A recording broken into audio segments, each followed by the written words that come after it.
We're going to talk about how to obtain a LPS conservatorship of the individual. Can we have the next slide, Connie? Okay, so Gail Evangeletti is going to be presenting with myself this morning. Unfortunately, the Public Guardian's Office, Connie Drexler, won't be with us today. She wasn't able to get on. Next slide, please. So these are our contact phone numbers and email addresses. I'm Jim Farrell, or Gail. I think you all obviously know Gail. If you have any questions that you would like to ask in regards to this meeting, I'm in Orange County. Gail covers Los Angeles County. You're welcome to contact us with either email or phone number. Next slide. So I just briefly will say I want to thank the NAMI Urban Los Angeles for making all this possible today. We're not going to spend a lot of time with introductions, but let's move on. LPS Conservatorship, it's the involuntary mental health treatment, and the essence of a conservatorship is that it really is all about the medication. Conservators are somebody who is on, a conservatee who is on a conservatorship cannot refuse medication. The courts then allow the conservator to, if they can't get the individual in themselves, they can call, the CAT teams, but they have the right then, without any other further justification, to get them back into a designated involuntary hospital and get them the medical treatment, get them reestablished with their meds, and then they can, move out. So that really is what it's about. It's keeping them in a position where they can best function mentally and keep their life together. Next step. Gail? Okay, your LPS conservatorship, I believe everybody has a right to be well. And the LPS conservatorship is involuntary mental health treatment. It's not that the person has to agree to it. They don't. That's what it's all about. It's a tool for treatment. It gives the person who has a mental illness the greatest opportunity to regain their life through recovery. And the recovery, the essence of it is medication. If those neurons can't connect, and you don't have the proper chemicals in the brain to make them connect, I don't care what you do. You can stand and talk to a concrete wall and try to get it to move. It's not going to happen. And that's the same with our loved ones. They need that medication so those neurons are able to connect and make sense. Next slide. Okay. We're going to start from the beginning. If you're dealing with somebody who has a serious mental illness, one of the best things you can do is acquire resources. Now, I know a lot of y'all are going to say, well, I've applied for SSI, but they won't let me. He has to apply or she has to apply. We're going to go over how to get these resources. The resources open doors for treatment. If someone doesn't have SSI, that's Social Security income, or SSDI, disability income, or Social Security, then, or the first one, supplemental income, Medi-Cal or Medicare, hospitals don't get paid. So most likely they will continue to discharge your loved one as soon as they possibly can. Just a note, put away your bank account. The moment you tell people that you have money and you can do this and you can do that, kiss your retirement goodbye, because they will suck you dry. Your loved ones over 18, it's incumbent on them for the services, and you do not have to pay. If a hospital is saying, well, you have to pay this amount of money, no, you don't. So be sure to put your bank account away. The county, the state, all pays for this. Unless the person has a lot of money, then of course they would be paying of their own, of their own volition. All right, to get the resources, you call Social Security for SSI, SSDI, or Social Security. Call Social Security. Do not say, I'm applying for my son or my daughter to get SSI or whatever. The moment you say that, they're going to say, well, you can't do that, and they'll hang up on you. The best thing to say, and you can write this down, I would like for you to help me fill out the forms for my son or daughter to get SSI or SSDI, and Social Security will tell you which one they're eligible for. If they have a work history, it's SSDI. If they don't have a work history, then it's SSI. And I don't care how far back that work history goes. So what they do, they can help you fill out the forms, tell them your loved one is either in the hospital or going to be in the hospital, and you'll give the information to the social worker to get them to sign it. If they don't sign it, don't freak out. It's all the more reason for the LPS conservatorship. Now, when SSI is approved, Medi-Cal comes automatically. But if you need Medi-Cal up front, there is emergency Medi-Cal. Keep in mind, again, they have to sign for that. So you ask them, help me fill out the forms so I can give it to the social worker at the hospital to get my loved one to sign it. Now, SSDI, if a person is eligible for SSDI, from when they get SSDI, 2 years later, tuck this in the back of your mind, call Social Security and say, they've been on SSDI for 2 years. Are they eligible for Medicare? Most likely they are.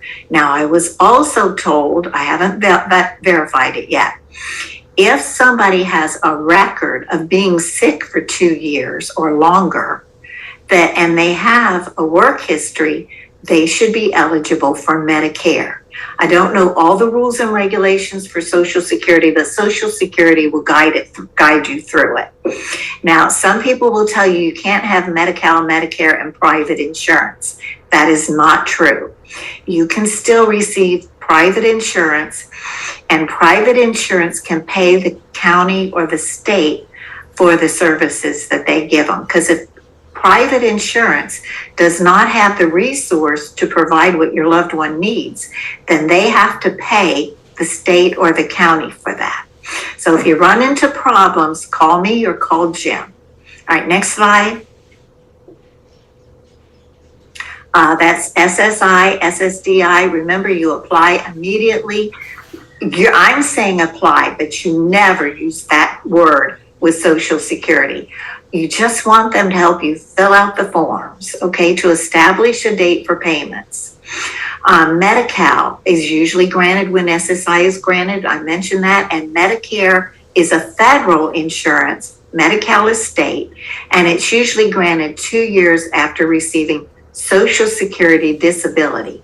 But you can get it earlier if you have proof that your loved one's been sick for 2 years and they have a work history of something. Okay, next slide.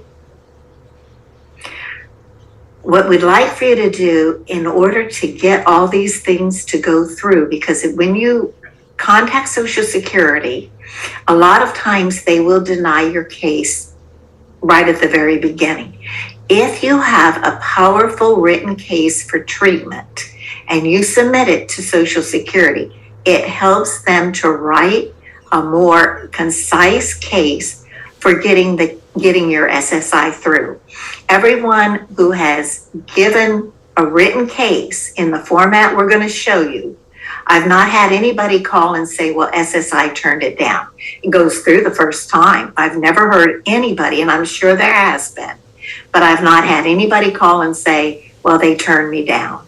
So if you give them a written case that you're going to put together, generally it will go through. And this case that you're putting together, you're going to use it for a lot of things. For the doctor, to encourage the doctor to initiate the LPS conservatorship, because when you give them this written case, the doctor he has the tools he needs to write up a more powerful case for LPS. So Jim's going to start with writing up a case for treatment. Next slide. So primarily, the fact is that your loved one, let's say, has been picked up by the CAT team and they are taking them into the hospital, and you arrive at the hospital, and you're finding yourself asking all sorts of questions. They are not able to answer any of your questions in regards to the care and treatment of your loved one, because of all the privacy and HIPAA laws and so forth that are in place. But you, as a individual, as a family member especially, have the right to tell them all about your loved one and what kind of problems they've had, their mental health history. And this really presents a powerful case for them to then move forward with the acceptance of holding your loved one there and getting the desired treatment that we're looking for, especially since we're going to seek out conservatorship. So rather than give 40 pounds of paperwork and expect the doctor to read through all the past histories, we want to really succinctly outline this thing as you're seeing on the screen. Hospitalized May 1 presently, Kaiser Permanente Hospital, Los Angeles, diagnosed schizophrenia. And as you can see on down the line, the various hospitals that they've been in Twin Towers, diagnosed with psychotic behaviors. And if you don't know, for example, what sort of diagnosis was provided, let's say when they were in Twin Towers, for example, you can just put down psychotic behaviors like it is there. So you're showing the homelessness, the hospitalization, the incarcerated, and why they were put in there. And down at the bottom, you'd make a note saying, do not give Bioxin or Haldol. He has diabetes, or that, the Haldol cuts off his airways and his throat. And then you're also going to mention the fact that they have Blue Cross, SSI, Medicaid, and that you've applied for Medicare. And that lets them know where things are in terms of the insurance. Next slide. Okay, if I can say something before you, can you go back there, Sally? Sure. If you notice, there's only 4 things written on this. You have the event, which will be either hospitalization, homelessness, or incarceration. You do this in chronological order. Then you have the date as best you know it. Sometimes you just know a month and the year, but it's in chronological order. Most current start out with the most current and work backwards. The name of the facility they're at, or if they were homeless, the area where they were homeless. And you always have a diagnosis. If you don't know the diagnosis, because you don't have a shrink on the street giving you a diagnosis. If they're homeless, you just put exhibiting psychotic behavior. They're not out there doing research, writing a book. They're there because they are psychotic. That is all you put down. If you start writing, well, they were 5150 because they were doing this and they were doing that, you're going to start getting lengthy and the doctors aren't going to read it. This gives them the data that they need. And pertaining to the note, if there's medication they should not do, now we have it in black, but I would bold it and put it in red, because some medicines can be very, dangerous for your loved one, and that would help. But keep this. We've had great success with this information. At the top, you copy and paste it. Take out what doesn't apply. Joe Doe's mental health history, delete Joe Doe and put your loved one's name. Do not put their birth date, social security, or any other information on this. Okay, next slide. So again, include at the bottom of the history page a list of allergies, what medications they should not have. As Gail said, if it's a medication they should not have, you can, score it and highlight it in red.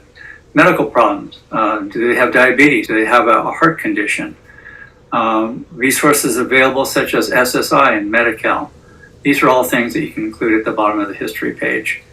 This gives them a direction as a hospital to get the medications in order, and also as well the insurance. Next page. So what about the symptomologies? Why are you trying to convince them that your loved one needs to be held long enough to go through the whole process of stabilization and getting onto a conservatorship? So this is the other part. We've talked about the hospitalizations, we've outlined them, we've talked about what meds do not give them.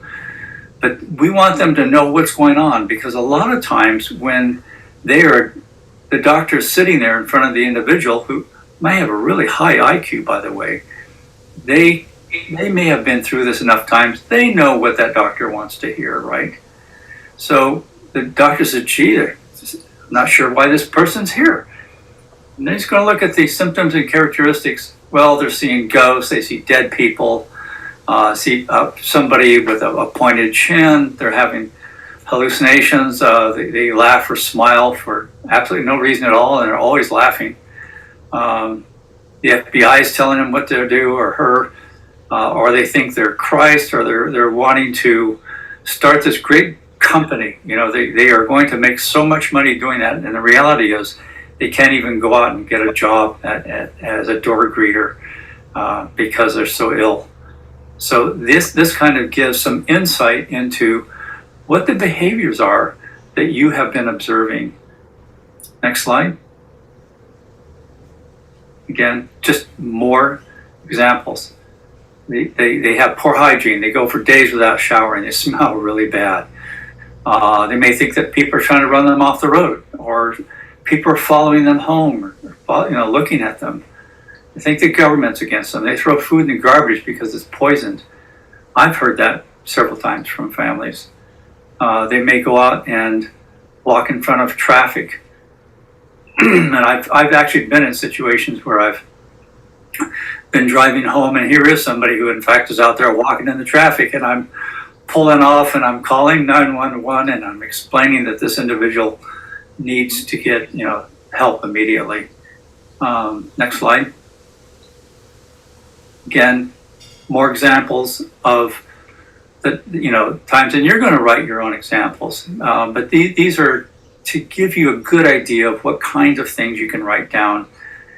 Highlight the thing behaves in accordance to his or her paranoid thinking, and then, as you can see outlined, throws food in the garbage. We covered that in the previous slide. Can't hold a job, and so forth on down the page. Great examples of how your mental health history itself should be written. Next slide.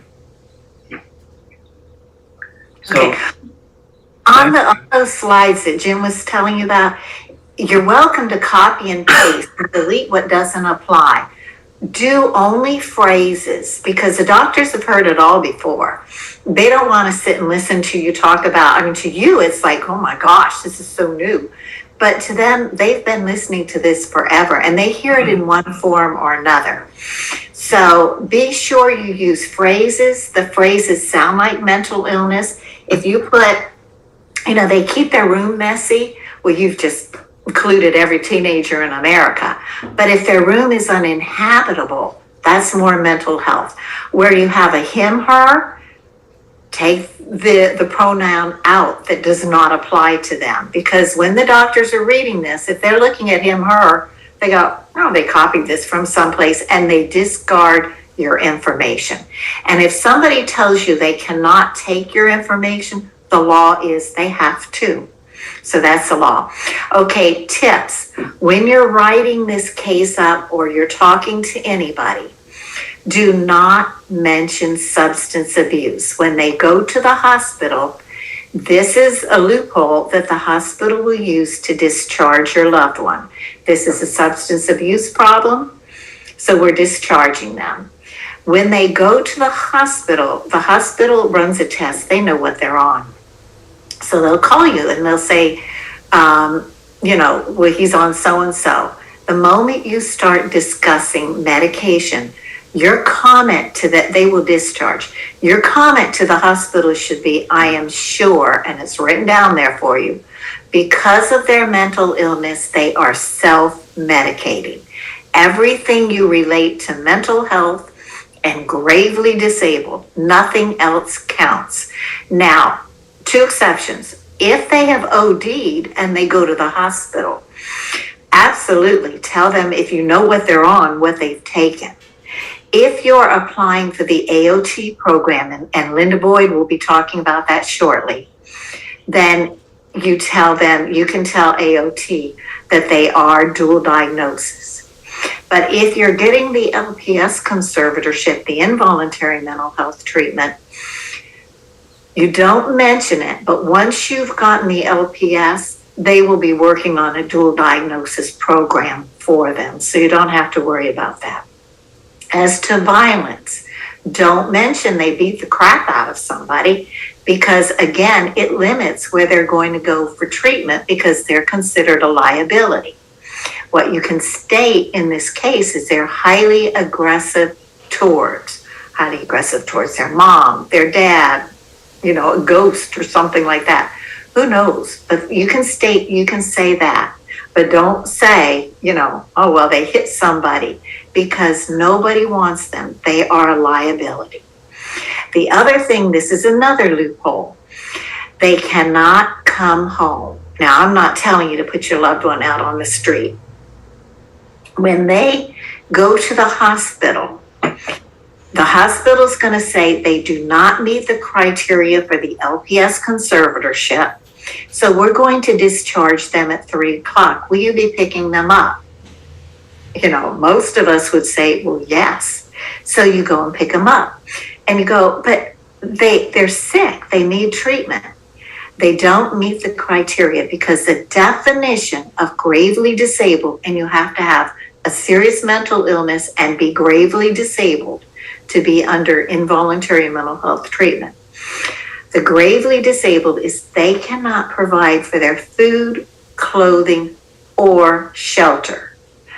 But if somebody else provides it, they're not considered gravely disabled. So that's why you tell the hospital, no, I'm not going to pick them up unless they're under the LPS conservatorship and they've gone through treatment. Now, with that said, if it's me, I'm sitting on the parking lot of the hospital, because chances are they may still discharge them. But then again, they may not. And the court, when you're in court, sometimes the court might say, we're going to discharge. If we don't grant the LPS, will you be taking the person home? Be sure your answer is no, because otherwise they won't be able to put them under the LPS. So that's important to know. And I know we're stressing this, but I've had people call me and tell me when they were in court, they discharged the case. And after we talk a little bit, the family said, yes, we'll take them home. After we stress this, don't say that. What you do is a different story, but what you say is very important. Okay, next slide. Okay, common symptoms. Okay, some of the common symptoms that you will find people tend to exhibit, not everybody, but a lot of them. They can become very racial against everybody who is not them. And we're telling you this so that you have a better understanding, because sometimes you want to clam up and not say anything. And yet these are characteristics of a person with a serious mental illness. A friend of mine, her son became very racial against all Black people. She said, I don't get it. He's a Black. It doesn't matter. They're racial against everybody who is not them. Doesn't matter the color of the skin, the sex of the person, the religion. It's not them. So they're racial against them. Heightened sexual delusions are very common. My mother's raped me. I've been gang raped. I may be 60 years old, but I'm going to have a baby tomorrow, that sort of thing. So those are, once they're in treatment, they may not even remember those delusions. Another common one is FBI, CIA. People are following them. They're looking at them. And another one is it's everybody else's problem. You've heard people at work. They're working and, they were doing a good job, but everybody around them were stupid. They didn't know what they were doing, whereas it's the individual. So those are kind of characteristics of things. Jim, you want to add anything on this? No, I think you've covered it well. Okay, next slide. Okay, the gravely disabled, and I mentioned it, refers to three things and three things only: food, clothing, or shelter.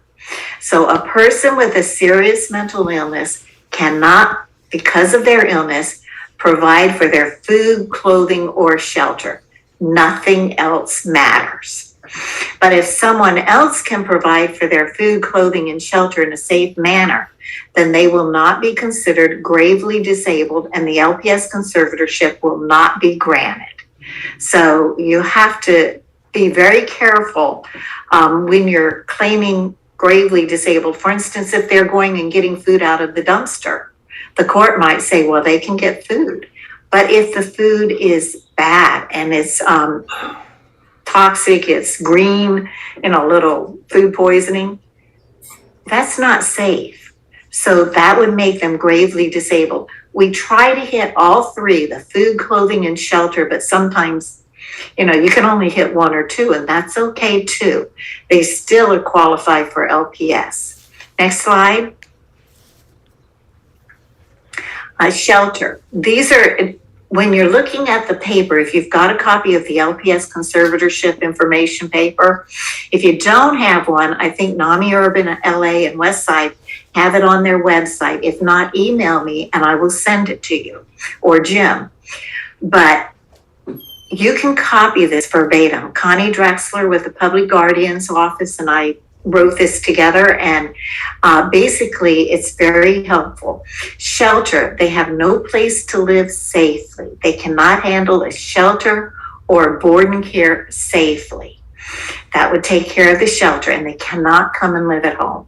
Food, if they've lost significant weight from not eating, that's a health risk. Paranoia of food being poisoned, or the other realm would be overweight because of compulsive eating. And that can also be gravely disabled. That's dangerous. Too much food and blowing up 300-400 pounds, that's very dangerous. Clothing, if they take their clothes off at inappropriate times and places, if they wear clothes for excessive periods of time, they smell, or if they dress inappropriate for the weather, it's hot, they've got a sweater, sweatshirt, hood, they're building up body heat for a heat stroke. Those are all dangerous. Now, this is not gravely disabled. This is a little lagna. They have no insight into their illness, and therefore they will not take medication, and they have a history of non-compliance. We put that in there. That is not the definition of gravely disabled, but it kind of helps to show that their history, that they really need help. Next slide. So you really need to decide the direction for treatment. What sort of things are out there that you can go out and explore and figure out is going to be maybe the best program for your loved one once they are going to be coming out of that hospital. Maybe something like a FSP, which is a full service partnership. That's a organization that is funded by taxes on the millionaires, if you might recall that. And they have different programs. I know here in Orange County, they actually have, of course, their classes stopped during the COVID, but they actually had classes during the day. They had counseling. They have a co-occurring program. And then during the COVID issue, they had people coming from the offices going out to where the individual lived, whether it was at their home or it was a board and care. If it was a co-occurring program, they would do drug testing because that was all part of the agreements, and really encourage them to stay away from the various drugs and so forth, and keep on with their medications and so forth. Or maybe it's going to be AOT, it's assisted outpatient treatment. We've referred that to Laura's Law, and I know families that have used that, and it was a real godsend. Other families say, no, gosh darn it. They would come out to our house to talk to my son or my daughter, and they would go in and lock themselves in the bedroom, and they wouldn't come out. So they couldn't interface with them. But the AOT teams are very resourceful. At least they are. I'm sure they are in LA, but out here, they'll talk to the parents and say, well, is there a coffee shop that maybe your son or daughter likes to hang out in at a certain time of day or whatever? And they will go out and get their photograph, and they will go out and find them. And then they will strike up a innocent little conversation that kind of gets into a treatment type situation, there's not any teeth in it. They can't force them into the hospital. If you're going to qualify for a conservatorship, then that's a whole different story. But if they haven't quite qualified for that, then they would qualify for the AOT. Looking at the third one, LPS Conservatorship and Voluntary Treatment. Again, if your loved one is at a point that they lack insight, they won't take their medications, they're gravely disabled, dangerous to self or others, all those kind of things that we talk about for criteria of law, then the third direction would be to initiate an LPS conservatorship for involuntary treatment. And as I believe I mentioned earlier, while they're on an LPS conservatorship, they cannot legally refrain from taking medication. So even if they suffer from a lack of insight at some point, and they say, hey, and I've heard families share the stories with me, gosh, our son John was doing so well, they got a job, they were going to go back to college, and they said, gee, I really don't need these medications, I'm doing just fine. And then they just went down like a rock. So again, if they're on a conservatorship, then we can, do a tune-up, get them in the hospital, get the meds reestablished, get their thinking, and go on with their life. So LPS conservatorship has really been remarkably successful in keeping people's lives together, and has AOT in many cases. I've heard some families that were dead set against it, and I've witnessed other people that implemented it, and it ended up with conservatorship only because at the end of all of their efforts to get the person to do the right things, and they weren't doing the right things, you had a judge finally demand that they go for a mental health review, and of course they passed and they went on to conservatorship from there. But it's an either or thing. Either they're going to go on to AOT and they're going to be provided a lot of mental health services, or go with the third one, LPS conservatorship. Anything you want to add to that, Gail? Yes, I would. Assisted outpatient treatment, in my opinion, I find is very good for people who have some touch with reality. They understand cause and effect. The Los Angeles treatment team is very good, and Linda Boyd's going to talk about this. I have great respect for her. They work with the patient, they have good training, and they have pretty good success. Now, if they cannot convince the person to do what they need to do, and they're pretty professional on the work that they do, then they can help you get them in the hospital and encourage the doctor to initiate the LPS conservatorship. The LPS conservatorship, I find, is very helpful for a person who has no insight into their illness, and they have no reasoning ability. Then I think the involuntary treatment is very, very helpful. In order for them to think, they need that medication so that the neurons can make sense. Okay, next slide. Okay, you want to use the written case, which is the mental health history. And again, it's, applying for the SSI, SSDI, or Medi-Cal, the same mental health history that you have used and constructed and outlined to get your loved one the help and treatment into a psychiatric hospital. You're going to use that very same mental health record when you're applying for, as I say, SSI, SSDI, or Medi-Cal. When you're at a situation where you've called the police or the psychiatric CAT team to come out to hospitalize your loved one, then absolutely you would use it in a case like that. If you're asking for AOT, FSP, LPS, any of those, absolutely. Again, you want to use that mental health history. You would want to provide it to a social worker. If your loved one's been jailed for any reason, you would want to provide it to the jail so they can provide that also to the treating doctor and understand the background. If they've been arrested for something, then again, when it goes to court, you want to provide that again to the public defender. or at the mental health court if that's where they end up, so that they understand that your loved one has a mental health condition and that's what was involved. And Gail, before we go on to the next slide, I just would like to bring to your attention that Connie is back with us. And I know we were trying to streamline this so she'd have ample time. Right, So okay. I'm going to try to zip through these. Well, let me ask It's good for everybody, but Connie, is Dr. Sharon on too? No, he had another meeting, so he won't be able to join us. What a bummer. Okay. Because I was going to let you go ahead and introduce him at this time, but we'll just let it go. Thank you, though. okay. So let's go on with the next slide. Hospitalizing the person. You can call the police. It says call 911 when. Here in Orange County, it's different. We have what's called OC links. Even if you try to call the CAT team, if you happen to have their original or previous number, all their calls will be diverted to OC links. It's a organization.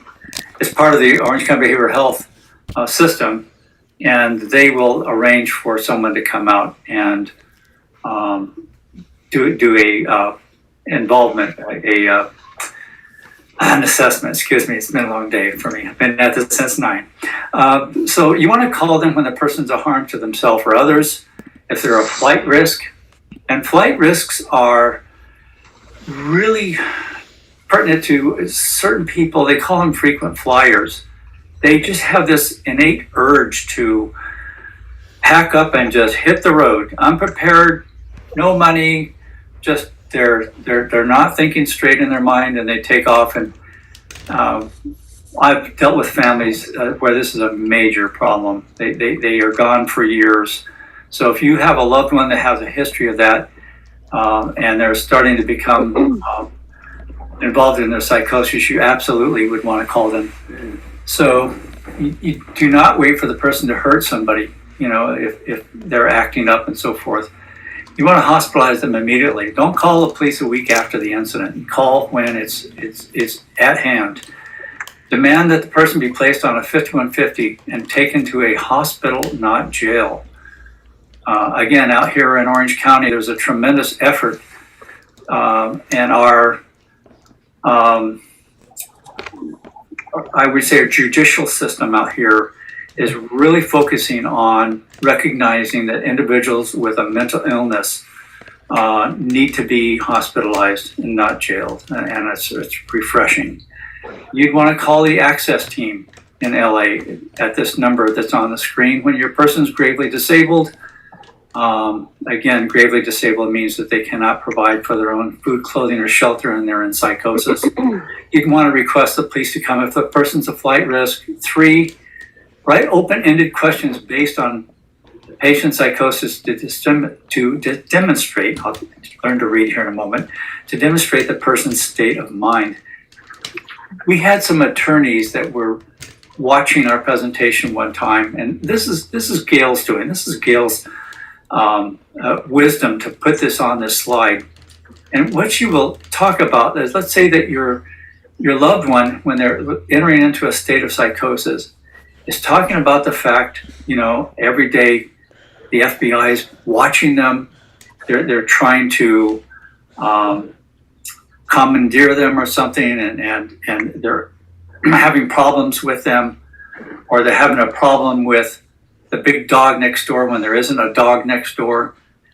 You would let the police know that your son believes that the FBI has been haunting them and looking after them and so forth, and that there's no dog next door, but your son really or daughter really believes that dog is coming over and trying to bite them or something.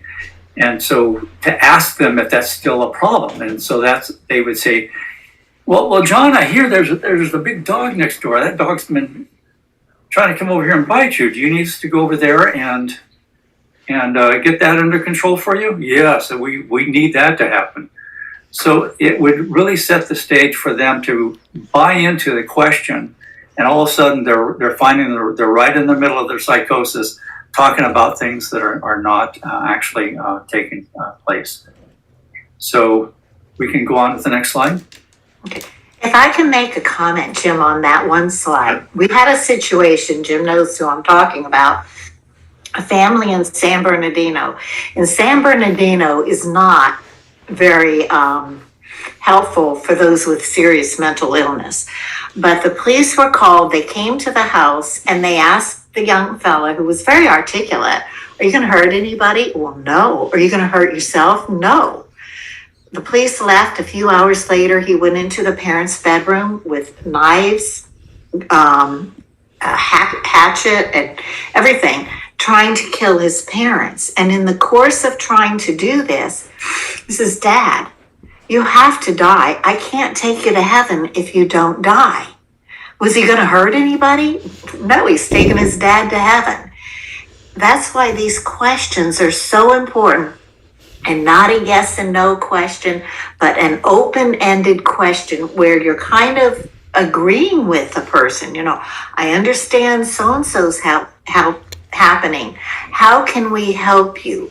You want them to open up, because when the police come, you've all seen it, they calm down and they're the model citizen until the police leave. So you want to be careful about that. Okay, hospitalizations. 5150 is also known as your 3-day hold or 72-hour hold. When you call the police, that's what the person goes on, is a 5150. Connie's going to go back over this, and since she came back on, I know she'll be doing it. So I'm going to go quickly. A 5250 is also known as your 14-day hold.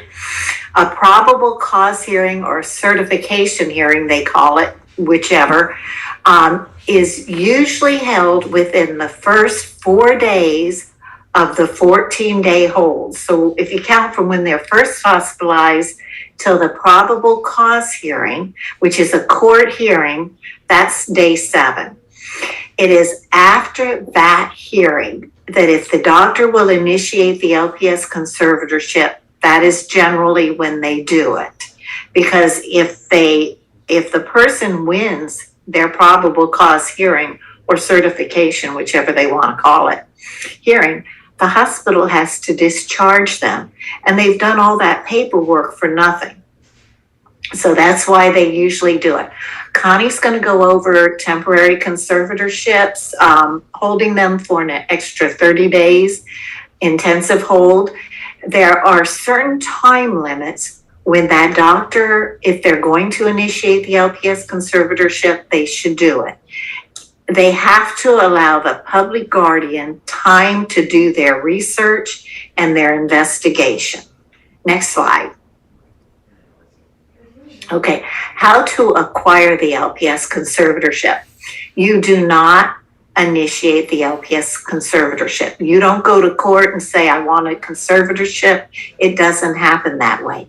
Now, there's 2 kinds of conservatorships. One is a probate conservatorship.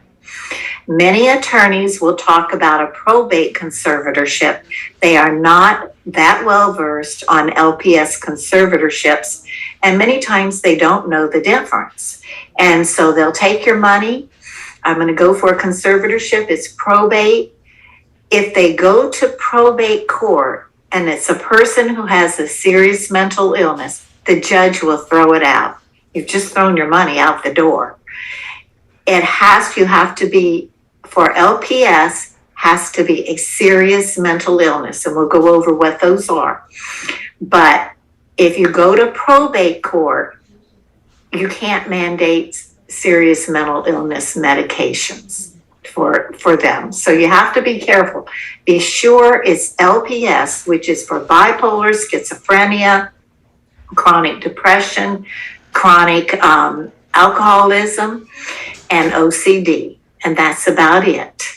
Okay, generally speaking, this is not the law, but generally speaking, the person must be in the hospital or the jail, and it is the treating doctor at the hospital or at the jail who can initiate the LPS conservatorship. Now, keep in mind, that's not the law. So Los Angeles has a pilot project, which Connie's going to talk about, for outpatient LPS conservatorship, which is really a good thing that we have, because The reason why they generally do this when the person's in the hospital or jail is they have to show up in court for the hearing. If they are not in court, the case is dismissed. So everybody's done all the work for nothing. That's why they want them in the hospital or the jail, because the hospital and jail will transport the person to the court. If they're on the streets, it's a little bit different, but they have a process for doing that, and I'm going to let Connie discuss that. Next slide. Okay, I'll take this. California Welfare and Institution Code 5008.2. It says the law requires that all mental health providers shall take your information, and the historical course of the person must be taken into account for treatment. Mental illness does not exist in a vacuum of time. The illness waxes and wanes while presenting well at times and exhibiting psychotic symptoms at other times. So this is actually reflecting language used by Carla Jacobs out here in Orange County. And she wrote the legislative piece that brought this into the institution code. Because a person may present well one day and or 1 minute, and 5 minutes later they're not, and 5 minutes later they may look okay again. It just they fluctuate. So it's hard to do a good mental health assessment unless we have a good mental health history and so forth. So they shall take your information as required by law. No one can refuse the mental health history at the hospitals. Okay. Next slide. So LPS via hospital. Give a written case to the treating doctor in the hospital. Request the doctor initiate an LPS conservatorship. I tell my family about it. Gail may do it differently, but out here in Orange County, we have the mental health conservatorship, and the right up just at the same title up at the top of the mental health history, I use language of, based on the following information, we are requesting an LPS conservatorship for our daughter or son.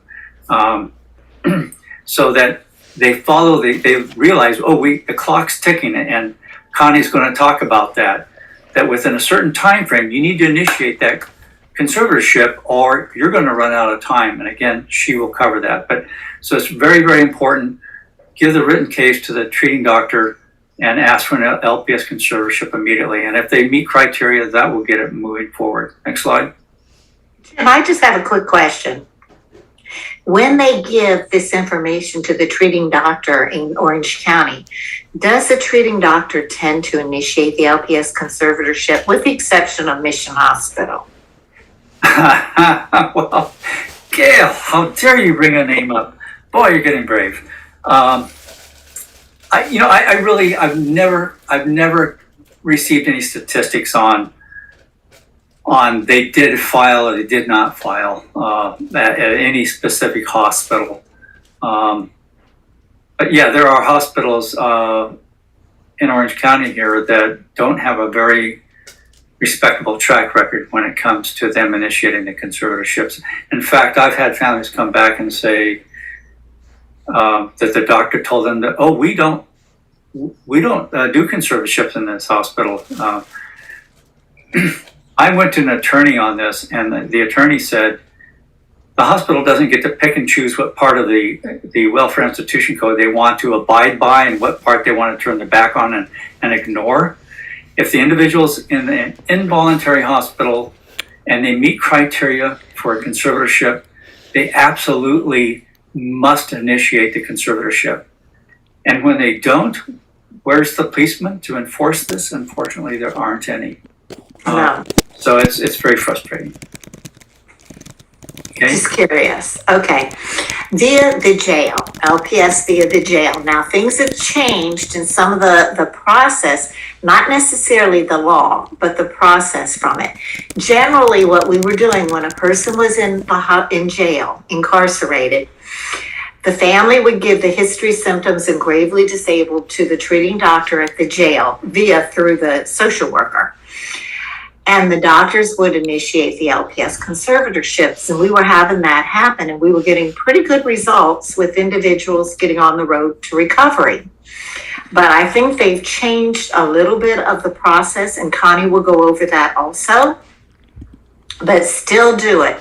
Give the treating doctor the written case for treatment and request that the doctor initiate the LPS conservatorship. The other thing is request the public defender, your loved one's public defender, ask the mental health liaison, or the court linkage program is what they call it now, to be involved in the case. The court linkage can help to get the person in a treatment facility. They can encourage certain mental health programs. They're very, very helpful. It is the public defender who has to get the mental health, the court linkage, or the mental health liaison involved in the case. Sometimes they don't understand mental health. For the most part, they do now. In the beginning, when we were doing this, they did not. And a lot of the public defenders had asked that we come in and talk to them about it, and they're much better now. But it is the public defender who has to get these people involved. There are jail diversion cases that the person can be placed under, which means they will have to abide by treatment programs for, it could be 18 months, 2 years, whatever their program is in, because they have several different programs for them. At the end of that time, sometimes the case is completely dismissed as if it never occurred. And that's very helpful. And your loved one's gotten treatment and they're really on the road to recovery. The other thing is you can ask the public defender to request a jail diversion program. And those programs are very helpful. Now, they've changed some of the jail programs. They have other things, and Connie's going to address that too. We learn a lot from Connie. Next slide. Can I just add one little thing here? Sure. Connie and I had a conversation, and we were talking about the fact that there's a lot of people that end up out in San Bernardino, and they're never put onto a conservatorship, and they are placed in these. We have in Orange County cases where somebody has a private health insurance policy, Blue Cross, Blue Shield, and they, a lot of the times, will have a contract written with the hospital out in San Bernardino. And so when they end up in a hospital and the hospital contacts the insurance company, they say, oh, you know, we're going to have to transfer this person out of the hospital and move him out to this contracted hospital that we have out here in San Bernardino. And allegedly, according to what Connie was saying, she can clarify this, is that in the Welfare Institution Code, it requires that in order to get somebody onto a conservatorship, you know, they're going to have to go all the way through the 5130 aspect of it, the last phase. So the 5350, I guess it is. So out in San Bernardino, the Board of Supervisors did not sign off on that. And they're not required to sign off on that. And for that reason, they can only hold them, you know, for the 3-day hold and the 2-week hold. They cannot hold them for the 30-day hold, which would be required to go into conservatorship, which is why these insurance companies are jamming people out there. And Connie said that Los Angeles is having similar problems. So I'll let Connie talk about that later. I just want to bring it up. Thank you. Okay, so criteria for LPS conservatorship. LPS conservatorship is California's involuntary mental health history for recovery. So you must have both a very serious mental illness and be gravely disabled. It helps a person that lacks insight into their illness and is non-compliant with treatment and medication. Next slide. So let's look at the conservatorship. There's LPS conservatorship of the person. That means that the treating doctor in the hospital is going to initiate the conservatorship with the public guardian's office, who then will petition to the courts for a temporary LPS conservatorship and investigates the need for permanent conservatorship. And then there's LPS conservatorship of the estate. you request conservatorship of the estate through the public guardian's office to ask the court. So if you have somebody that is a famous rock star, for an example, and they're making millions of dollars and they become ill with psychosis and so forth, and they're going to go through this process, you would probably see that the court would want to move towards and the public guardians, they'd want to move through to the LPS conservatorship of the person and the estate so that they can protect the estate of the individual from losing money or from loss, or whether it's a building or a house or whatever that is. Next slide. No, well, I'd like to add to that. It doesn't mean they have to have an estate or have money. It could be where they just purely have debts. And then you can handle the debts. School loans, if a person has a serious mental illness and they've been ill for 2-3 years, can pretty much be waived, completely discharged. But if they have court cases, if they owe 3 or 4 or 5 credit cards, you definitely want it of the estate so you can deal with those situations. Okay. Okay, so for a serious mental illness that's required to obtain a conservatorship, listed are some of the major reasons that they would qualify for a conservatorship if they had bipolar or schizophrenia. If they just are mildly depressed and so forth, they're really not going to be a candidate for conservatorship. So next slide. Probate. That's generally for older people who do not have a mental illness. It can also be for younger people with illnesses such as autism, brain damage, stroke, or any brain illness that is not mental illness. There's also a Murphy conservatorship, and we're not going to talk about that today, but just know that there's more than 2 conservatorships. I'd like to say something about the Murphy. In my opinion now, I'm not fond of the Murphy because what they want to do is keep the person sick for 3 years in jail, and then you can get an LPS conservatorship, or they call it a Murphy conservatorship. I don't like the people being sick for so long because their brains work. It's that frontal lobe that's processing information that needs a little bit of help. And if you let the back of the brain just sit and become mush, it takes a long time to re-exercise it and get it back up to par. I prefer early treatment, which is what the intent of the LPS conservatorship was. Early evaluation and early treatment. Unfortunately, we don't really follow that, but we should, because we lose so many brilliant people when they've been in limbo for 10, 15 years because the family's fighting to try and get them treatment. Okay, next slide.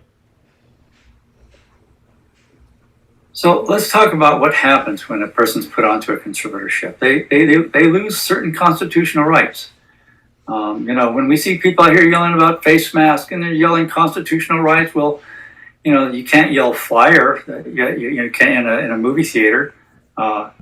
I have a constitutional right. I have freedom of speech. No, that's been made to be against the law. And the same goes with this. Again, this is another example of where you lose your constitutional rights. So the rights are terminated under LPS conservatorship. The right to refuse medication is the essence, actually, of the LPS conservatorship itself. Other rights terminated, but can be reinstated, is the right to enter into contracts. So while they're on conservatorship, they lose the right to drive a car. They cannot possess a gun.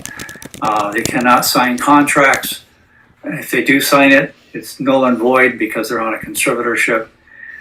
But along the way, as they progress in their treatment and become quite stable in their thinking, you can actually apply to the Department of Motor Vehicles and have their driver's license and the right to drive reinstated. Next slide. I just have to add something real quick on the gun. We've never had anybody ask to have their right for a gun be reinstated. I had a call yesterday from an attorney who's been hired to represent the conservatee to get his gun rights back. And this attorney is always, when he has somebody in the hospital or in the jail, calls and he works to get them under LPS. This was a switch. I said, I hope you lose the case. Sounds like an ambulance chaser to me. Okay, right. So Yeah, well, he's not really, but it was kind of interesting. Okay, go right ahead. to the conservator. The right to approve or disapprove of treatment, placement, or medication. So, absolutely, let's say that your loved one's in the hospital and they are going to move them out to a specific board and care, or they're going to move them out to a residential rehab and so forth. Well, you as the conservator would have the right to step in and say, no, I'm sorry, you have the right to, before they move them, to go out to the facility and investigate it. If they have, let's say they have a problem with drugs or something, and you go out to the board and care, and right across the street there's a pot store selling pot. That would not be an appropriate setting for your loved one to be housed in a board and care. Or maybe they have a problem. You found out that the res rehab, which is a real case scenario, was just, and still is, loaded with drugs. And here we are taking somebody that's vulnerable, co-occurring. They've been in a long-term mental health treatment program for 1.5 years, and you're going to move them into this res rehab in Los Angeles County, by the way, and the only one. And they're still having problems with drugs. So you could go back and say, no, you're not going to do that. In fact, one of the families had their loved one that was on a conservatorship moved out to a hospital in Los Angeles. And that conservator called the original hospital and said, did you know that I had the right to approve or disapprove of that hospital? And I've talked to the LA public guardian about that facility, and it's terrible and it's not appropriate. And so you have to take them back. And they made it happen. I just, you have that legal right to approve or disapprove of placement. And you have the right to work with the doctor to approve or disapprove of medications for your conservative, but doesn't mean that, I don't like that medication, doctor. No, I'm not going to let my conservative have that. I favor this other one. You could lose your conservatorship in a blink of an eye, because he could go into the courtroom and say, Your Honor, I've been a licensed medical doctor for years, a psychiatrist, and I know that this is a good medication, and there's no valid reason for that not to be given, and the conservator just won't let me give it. That conservator may have his conservatorship removed right on the spot.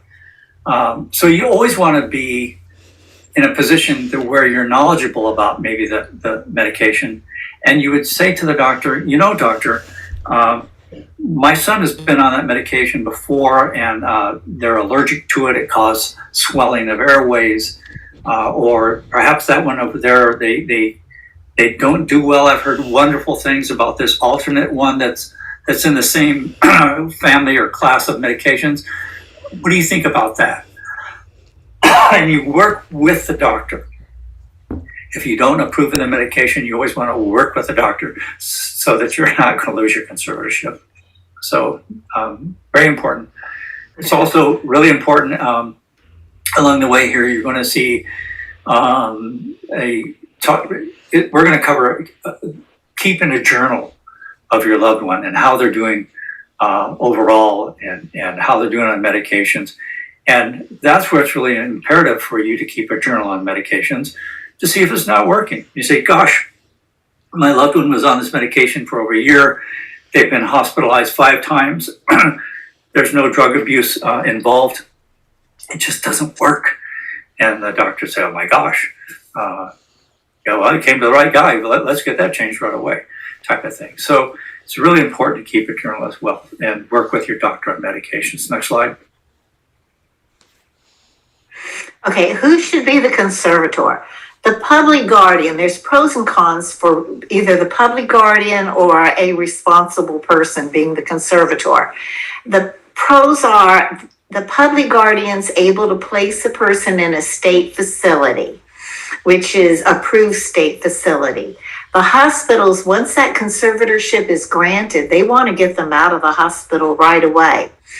The public guardian can push to wait for an IMD bed, that's Institute for Mental Illness, for a bed to become available. And those beds are scarce. We really need a bucket of them because that's where they get treatment and they get on the road to recovery.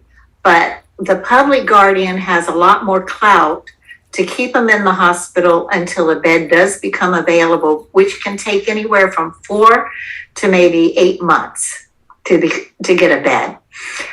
Less stress for family members. The negative is less involvement with the recovery process. You know your loved one better than anybody. You know what are their hot buttons for getting them on the road to recovery. And to me, I think you guide the process. Like Jim said, you go to a treatment facility and you go, ooh, they have a terrible addiction problem and they're selling marijuana across the street. That's really not going to cut it at that point. So you can pick out what is best. The negative is you have no control for medications. Now keep in mind, 50% of those psychiatrists graduate at the lower half of their class and their performance is such. I hate to say it, but they tend to give, many of them will give medications, in my opinion now, that's good for a person who has a mental health problem. Your loved one has a serious mental illness.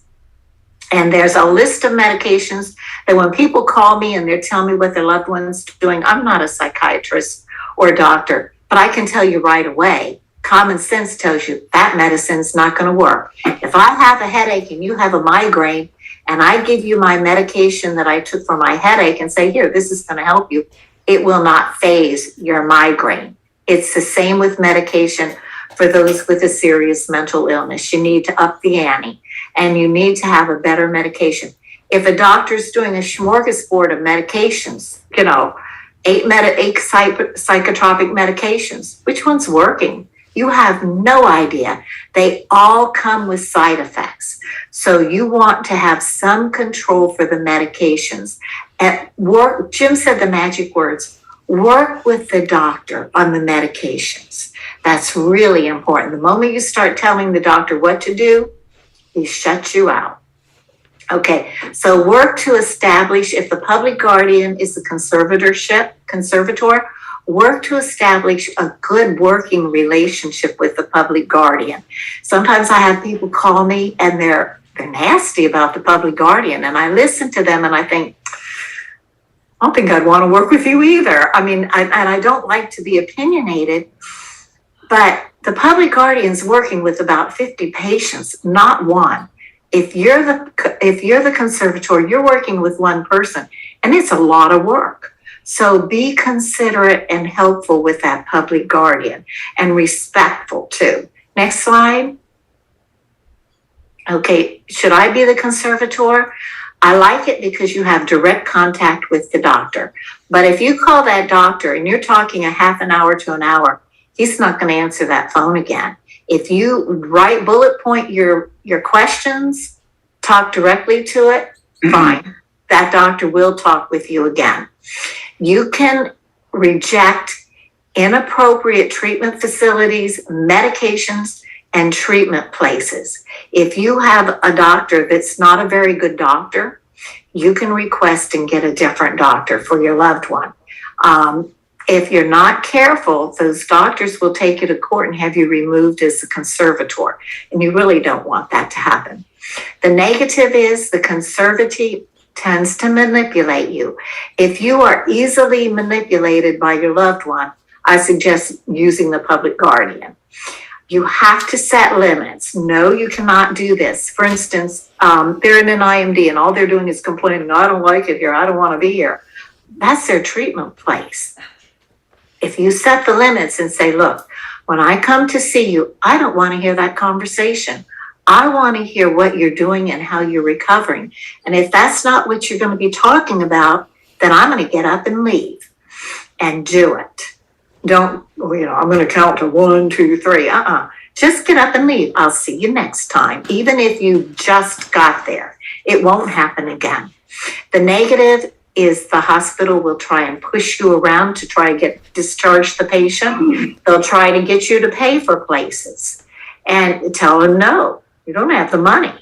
So, and somebody called me the other day and they said their loved one had been in all these private facilities, not really a lot of success. They put them in a county hospital and said, oh my gosh, I cannot believe the difference. It was really good. The county hospitals are better than you think. Next slide.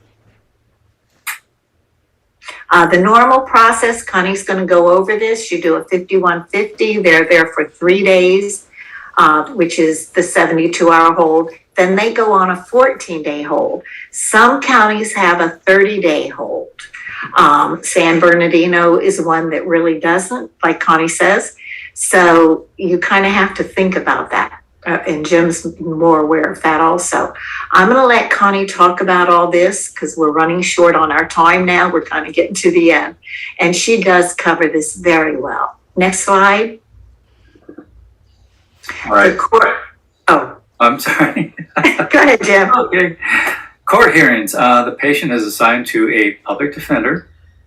The patient can request a court hearing. Let the judge make the final decision on the conservatorship.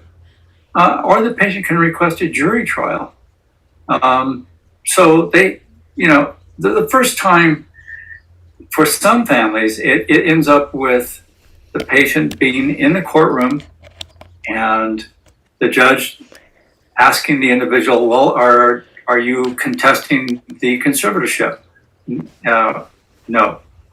Okay, are you willing to go with your parents? And they said, yeah, I'll go with them. Done. And that was it. Conservatorship was assigned for a year. But somebody can say, no. I absolutely want a jury trial. And so they could bring in 12 people. They may know nothing about mental illness, and they're going to hold a trial. And heaven's sakes, you hope that it goes well, right? So those are the three ways that the individual has of protecting their legal rights in a court of law when they're being assigned to a conservatorship. The judge can make the determination, the individual or the jury. Of course, if the person says, I don't want to be in a conservatorship, that doesn't fly. Okay, next slide. Mental health court. Yeah, the mental health court. Yeah. Mental health court has been assigned. It's changed. It was on San Fernando Road. Then it was an old pickle factory, and the roof caved in. They had to move that day and continue the cases to Metropolitan. So those of you who've been around for a while, you're probably familiar with either one of those facilities. But they finally got their own court, and it's in Hollywood, the Hollywood Courthouse, and it's 5925 Hollywood Boulevard. So if you've been going to the other places, just be aware it has changed, and that is the new area. Next slide. After the LPS is granted, these are the things that should take place. What should and what does sometimes are two different things. The hospital should hold the patient until a proper facility appropriate for the patient's care is located. Now, usually that's an IMD. But when the person is in the hospital after the LPS is granted, that is an excellent time to work to find the best medication that's going to help them. What medication is going to help them the most, at what amount? Then if you have to add something after that, you can do it. That if the person is starting to recover and they're getting really better, many times you can skip the IMD. una foto detrás. No, es que ya te la hice en la línea. I think we have somebody's interrupting. They just muted. Muted. Then you might be able to skip the IMD and do a step down or enhanced residential housing or even a board and care. My suggestion, many of us want to bring our loved ones back to the house because you want to take care of them. I don't suggest that because you're not going to live forever. You want them to start to stand on their own 2 feet, and they're in the system. So that's what they can do. An IMD is an Institute for Mental Disease. So basically, if you can get them in the system and get them in treatment facilities, they're going to probably recover better, especially if you're guiding a lot of this. You can have them home for the weekend or home for dinner or something like that, but it's teaching them to stand on their own 2 feet. Think about when your loved one first went away to college, if they did that. They go to college, they take care of their own clothes, they get food, they cook, they do whatever they have to do. But what happens when they come home to visit? Hey, Mom, my dirty clothes are in the laundry, and what's for dinner? They don't step up and do what they should do. It's the same thing with your loved ones. So there are times you want them to come home, but basically, if they can start standing on their own 2 feet, it's better. And it gives you the freedom, too, to live your life, which you should. Next slide. Okay. We're going to try to wrap this up because Connie needs to start her presentation in about 3.5 minutes. Okay. So suggestions for recovery. Remember what your loved one was like prior to the illness, and you're really wanting to seek out that same level of recovery. Be familiar with your medications. There's a app that's available for phones. It is drugs.com, or you can go on the internet, drugs.com. It'll tell you everything and anything you want about any medication ever made. Suggestions for recovery, again, therapy, cognitive treatment, or addiction treatment. And again, addiction treatment, I think in the therapy we could go on in depth on that. We just don't have the time. But these are the types of things that you want to put in place for your loved one's recovery. Next slide. Okay, I just want to add on therapy. It's like your muscles. If your muscles haven't done anything and you were couch potato and now you want to start lifting weights, it's going to take a little bit of time to build that back up. The brain is working, but it's been sitting around doing nothing. So the brain has to be re-exercised for the cognitive therapy. So that's very important. And keep them in therapy.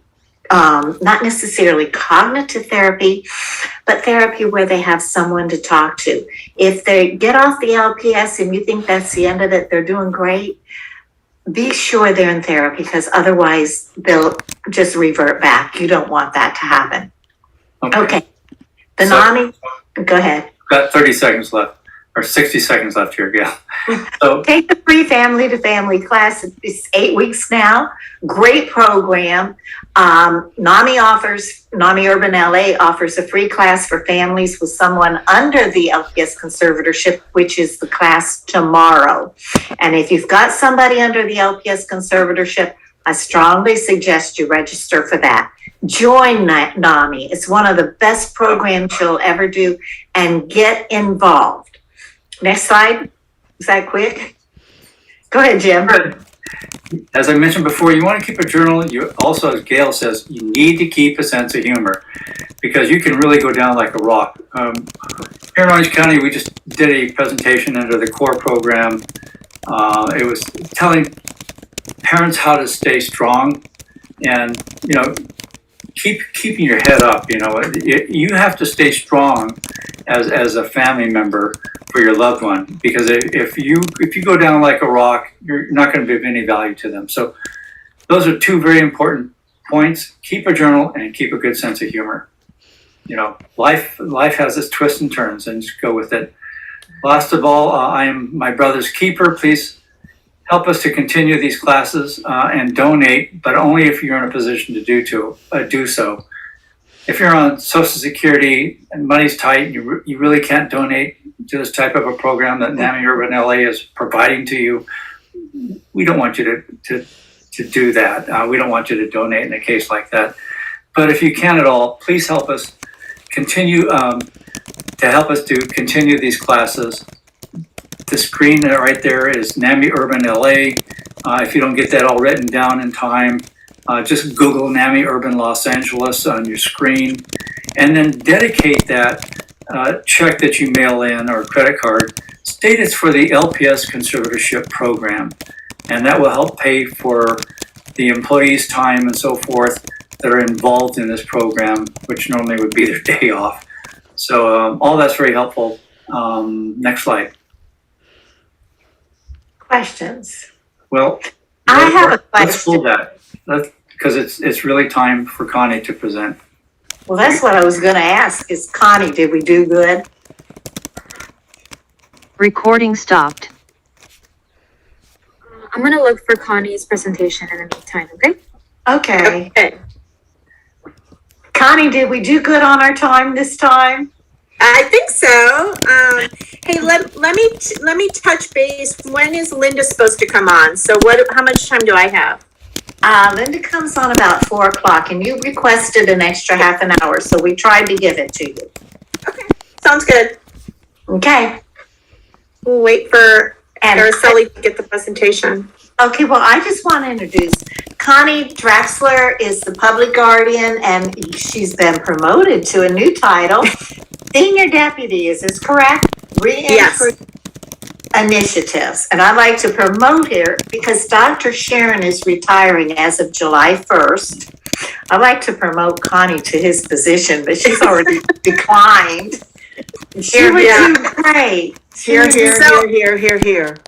I don't qualify, but thank you for the thought. And I have enough on my plate right now, so I think I'll just stick with what I have. You do.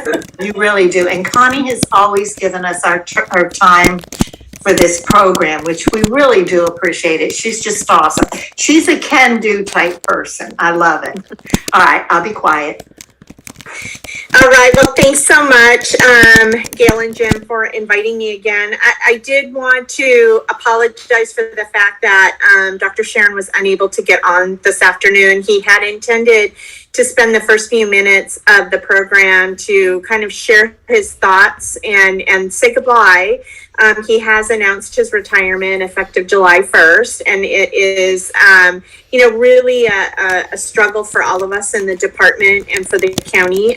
He has been a huge supporter of the most vulnerable clients in the county, and those clients are often the ones that need involuntary treatment and even more so end up needing conservatorship. He has been a huge supporter of the public guardian's office, and that's a rare quality I think in a mental health director, for him to really devote his time and energy, to the most vulnerable citizens in the system. So I just wanted to pass on, I'm sure, his thoughts that, he is always thinking of the families, he is always thinking of the clients, and he is always, supportive of NAMI and their efforts. And so I'm sure he will miss everyone that he has had contact with in this process, but he's got a few more months left to get a few projects taken care of. So we're going to try and get as much done as we can before he leaves. And then we'll see what happens, what the future is with regards to who may come as a interim. We anticipate we'll have an interim director for a while, and then they'll probably do a nationwide search to find a new director. But I just wanted to pass on a few thoughts that I'm sure he would have wanted to say to all of you. With that, I will talk about start my presentation. So again, I'm Connie Draxler. I'm recently appointed Recording in progress. Recently promoted to Senior Deputy Director for Reentry Initiatives. That does still include the public guardian, so I'm not going too far from my home in terms of all the work that I've done with PG. But just to give you some scope of what that also entails is I'm working with the home team, so our homeless outreach team, our AOT team, which we have Linda here today, our veterans team, our reentry teams that work with clients in the jail, and then have a whole other side of my division that has juvenile justice and court linkages, so individuals working in the courts for diversion programs, and then our AB 109. So basically, reentry is our justice involved, our homeless, and our public guardian, which all three of those are groups of individuals that we're trying to re-enter, get them back into their community and into their into society. So just a brief background on that. Next slide. So today we're going to go over a little bit about the Office of the Public Guardian. We'll talk about conservatorship, what services are available, and how we handle things in LA County. And let me just comment right now, I will be primarily talking about LA County. While we all share the same laws, that doesn't mean that things are implemented the same way in every county. And so I just need to remind everyone that what I'm primarily talking about is LA County. We'll also talk a little bit about forensic cases, and then I will introduce you to the Care Court program, which is some legislation that's pending. I want to emphasize that it's pending. It has not been signed by the governor yet at this point, but we will start to talk about what that looks like, because this is pretty significant legislation in the world of compelled treatment. Next slide. So the Office of the Public Guardian or public conservator, it may be called that if you're in another county, is designated as the county conservatorship investigator for all LPS conservatorships. What does that mean? That means that all referrals for LPS must go through the public guardian's office, and it's only the public guardian that can submit the initial petition for conservatorship. So you as a family member or with a loved one who may be having serious mental illness, you can't walk into the mental health court and just file your petition to get conservatorship in place. It has to go through the public guardian's office. And for public guardian, the referrals will either be accepted or rejected. And if we reject it, there's really limited reasons why we reject, at least in LA County. And that's because the person's not a county resident. There's just not enough evidence in the declaration by the doctor that there's great disability. The referral is incomplete. And if the referral is legible, this is actually an issue for the court. So we have seen the courts actually refuse to sign a temporary conservatorship because they just could not read what the doctor is writing. And let me just comment about the residency issue. For LA County, this seems to be something that we specifically have to address on a regular basis. Particularly if you live on the border of LA County and your loved one is hospitalized in LA County, the hospital may send that referral to LA County, but that's not appropriate. It must go to the county of residence. The other thing that we will see is that we have the VA hospitals in LA County and most of the surrounding counties and do not have a VA hospital. So we also will see a lot of out-of-county residents being hospitalized at the VA. And again, the VA must refer to your county, to the county of residence. And so that is a reason why we will reject a referral. Next slide. So what is conservatorship? It's a court proceeding where you appoint a legally responsible person for someone who's unable to provide for their personal needs or properly manage their finances. It's a very broad description of what conservatorship is. And in California, there are actually 3 types of conservatorship. The one is LPS, which is what we will focus on today. One is probate, which you've heard a little bit about, which is generally for older adults with dementia, Alzheimer's, other major neurocognitive disorders, or for an individual who's developmentally disabled. And then there is also a housing conservatorship. This is actually a piece of legislation that was put into effect a couple of years ago that would have allowed 3 counties, San Francisco, Los Angeles, and San Diego, to implement this new type of conservatorship. LA County did not move forward with implementing this conservatorship. I believe San Diego also did not. San Francisco did, but they actually have not conserved many people under the program. It was a very difficult legal process, actually more difficult than regular LPS. And we just felt like there wasn't going to be enough individuals that would qualify. And we actually came up with an alternative, and that's our outpatient conservatorship pilot, which I will talk about later in the presentation. I do want to comment too, when we talk about LPS conservatorship also includes the Murphy conservatorships, which you heard mention. I do want to clarify that a Murphy conservatorship is about dangerousness. It actually has a completely different definition for a legal definition. It is not a definition of grave disability. It is all about someone who is incompetent to stand trial, who has a felony, and who is currently dangerous. So I just wanted to make some clarifying statements on that so you understand. But it's considered to be an LPS conservatorship. It's a subset of the LPS. Next slide. So an LPS conservatorship is a civil proceeding, but it looks very similar to a criminal proceeding. And we'll talk about that as we move on. But it is a civil proceeding in which you have to prove that somebody needs to be conserved, so proof of need, and it requires people generally to be in court, generally in person. But we'll talk about kind of what's happened over the last couple of years with the pandemic. Next slide. So the LPS Act was started or written back in the late 1960s. At the time, revolutionary legislation and law around involuntary mental health treatment.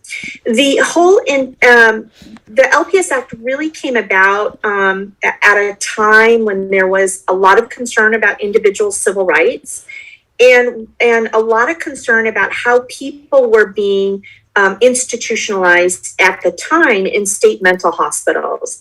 So prior to the LPS Act being initiated, it was fairly easy for someone to allege that a person was mentally ill. Probably back in the day, the terms that were being used were more inappropriate, such as crazy. And that was, somebody could make a petition or allege to the court that the individual was sick and that they needed to be locked up in the state hospital. And then that was kind of an indefinite process. There really wasn't much of a court process. There wasn't any review. And you may have heard some of the old adages around, locking them up and throwing away the key. So the LPS Act was really about trying to put some guardrails in place to end inappropriate and indefinite involuntary commitment, to find a way to promptly evaluate and treat individuals, and to ensure that treatment was individualized, that there was some supervision for those that needed it, and that there were placements and not just placements in the state hospital.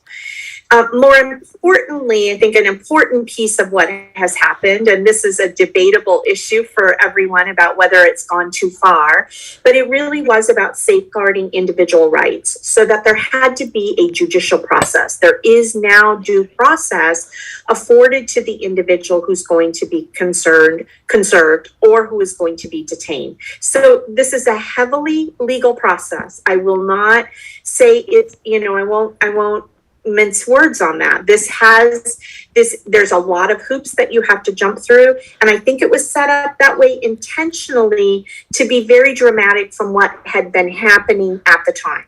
Again, a lot of debate as whether or not we have gone too far in the other direction, and that there's too many rights or too many ways to make it difficult to actually conserve someone. But it is what we have in front of us today. There are numerous efforts, again this year and for the past years, to modify the LPS law. We'll see where that goes. Care Court is also kind of trying to look at an alternative to conservatorship.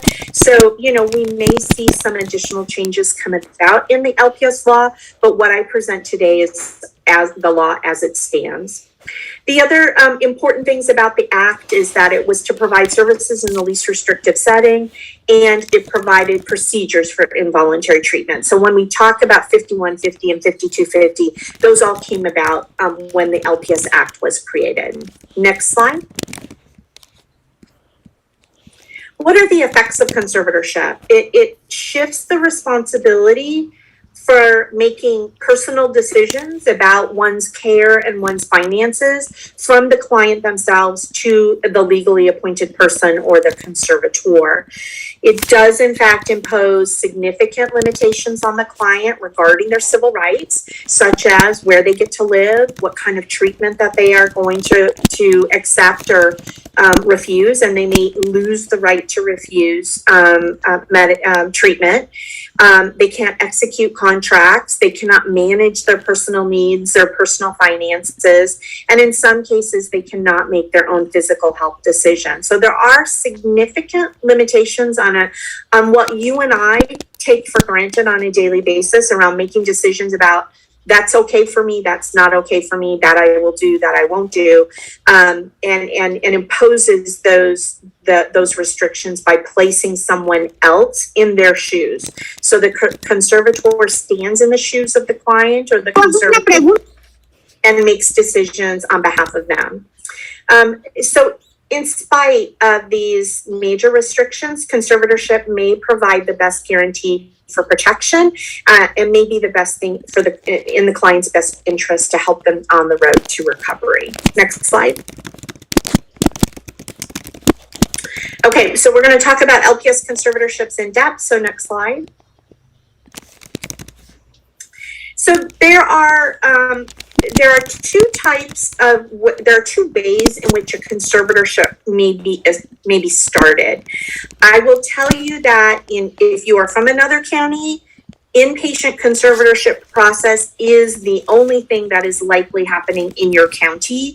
The other thing that we have in LA County is we have some ability to accept outpatient conservatorship referrals, but that is unique to LA County.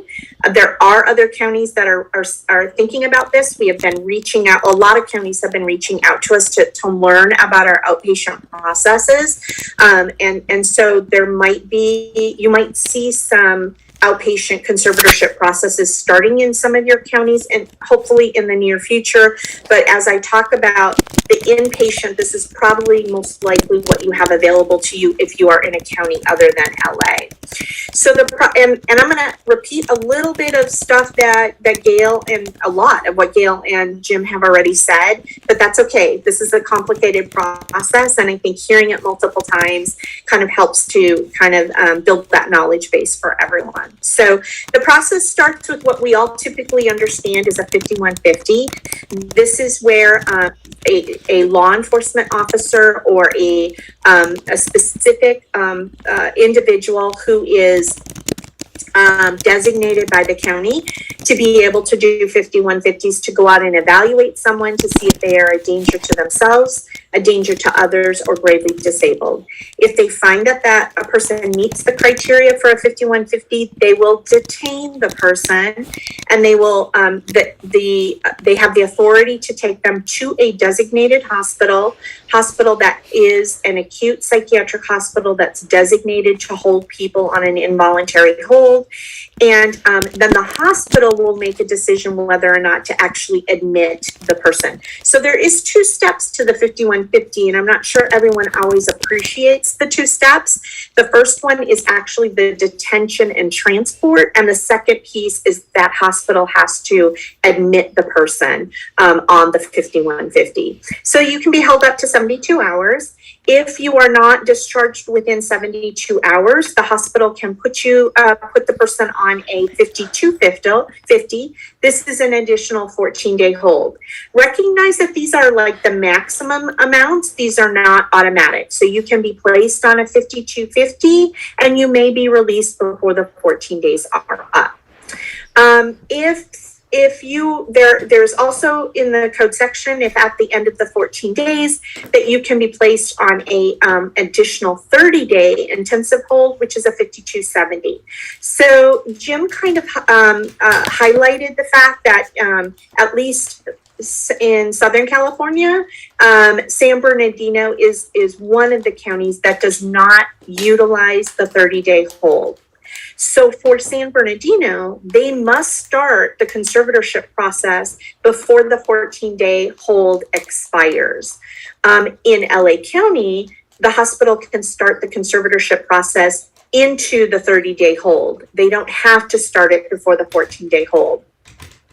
So one of the challenges that happens is if your loved one lives in Orange County or lives in LA County and happens to get hospitalized in San Bernardino, they need to be sending that referral to the public guardian's office in LA or Orange County before the 14-day hold expires.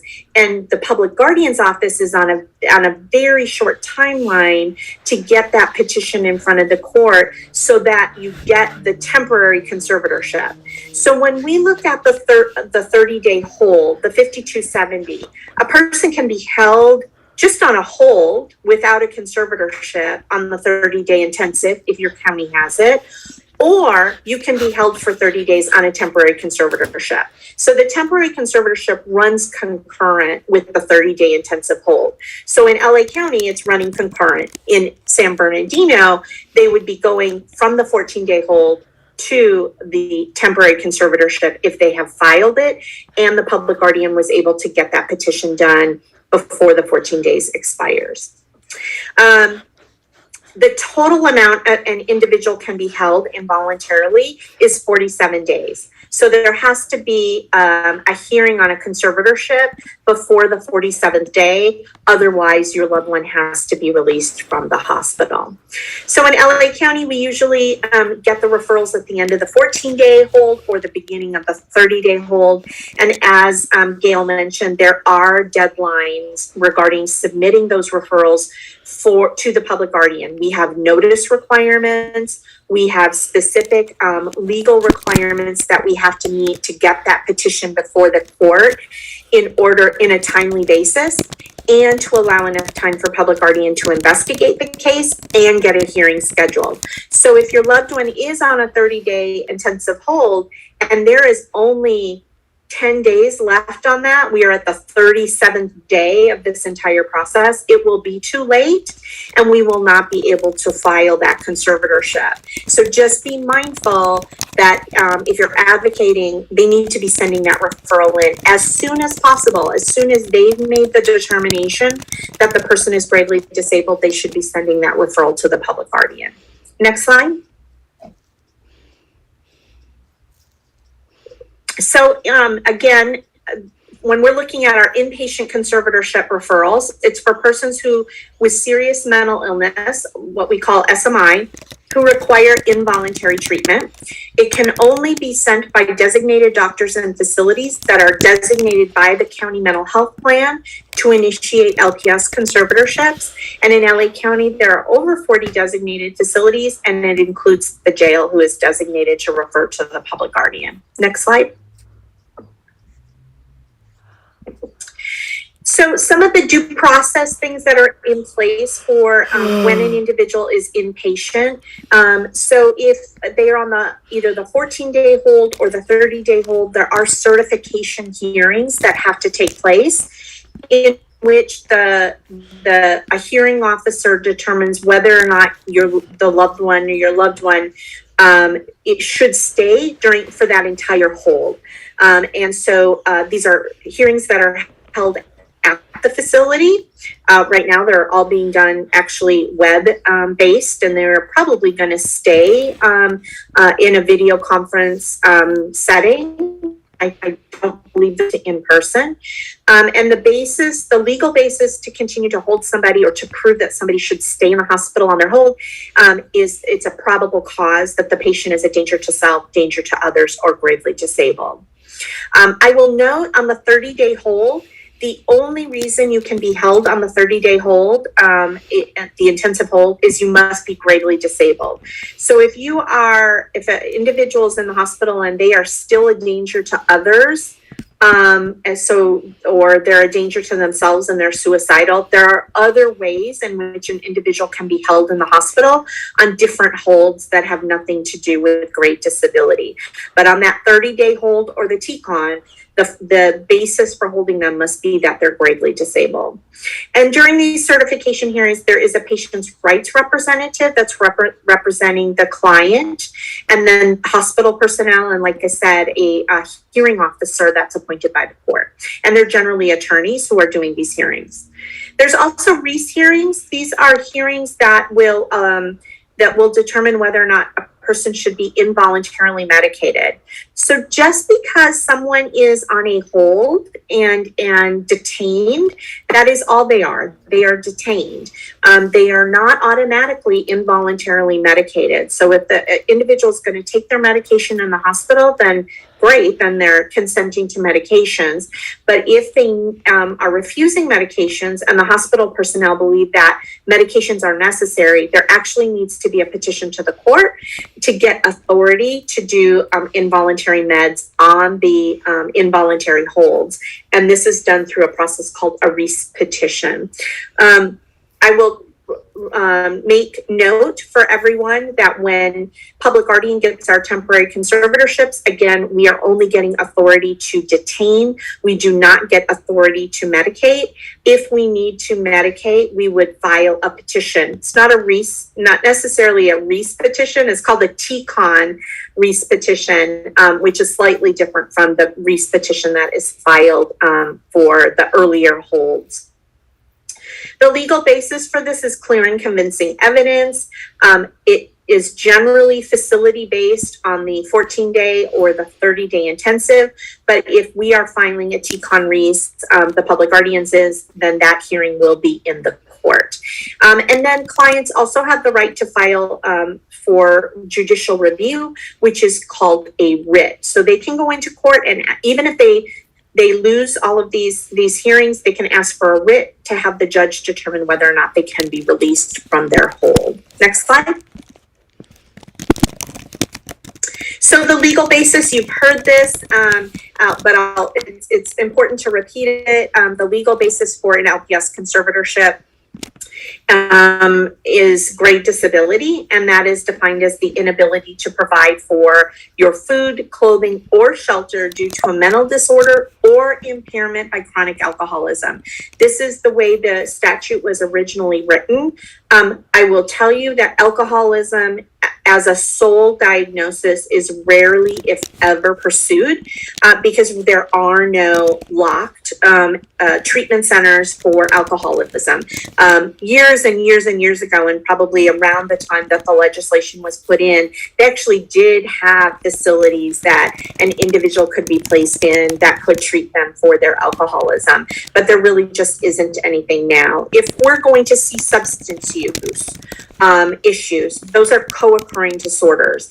But make note, doing an LPS conservatorship is not about a substance use disorder, and we cannot conserve someone whose primary diagnosis is substance use. The primary diagnosis must be a mental health disorder, and it really should be one of the specialty mental health, the major mental health disorders: schizophrenia, psychotic disorder, bipolar, depression, anxiety, things of that nature.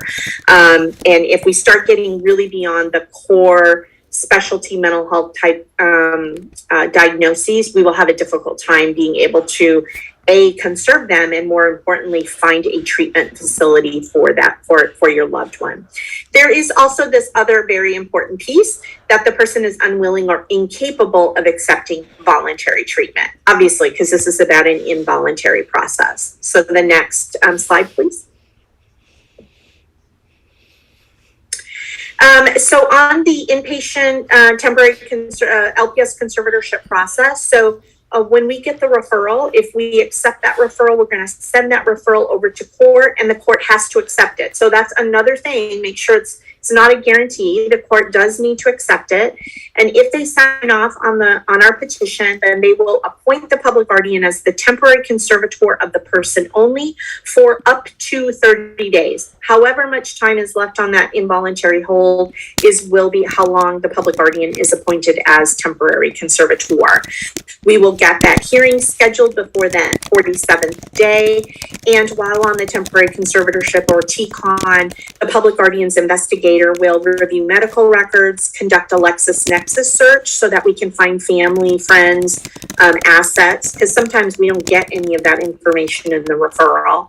We're going to consult with the treatment staff, conduct interview family, friends, and significant others, conduct a face-to-face interview with the proposed conservatee, and then submit a comprehensive report to the court with recommendations as to what should happen. Next slide.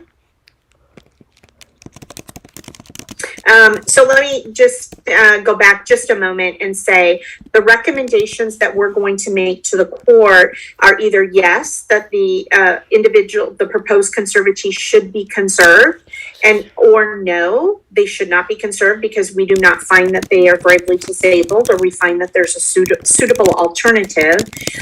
If we make a yes recommendation, we will also make a recommendation to the court as to who should be appointed. And so we are looking for family, friends, and everyone else to serve in that capacity first.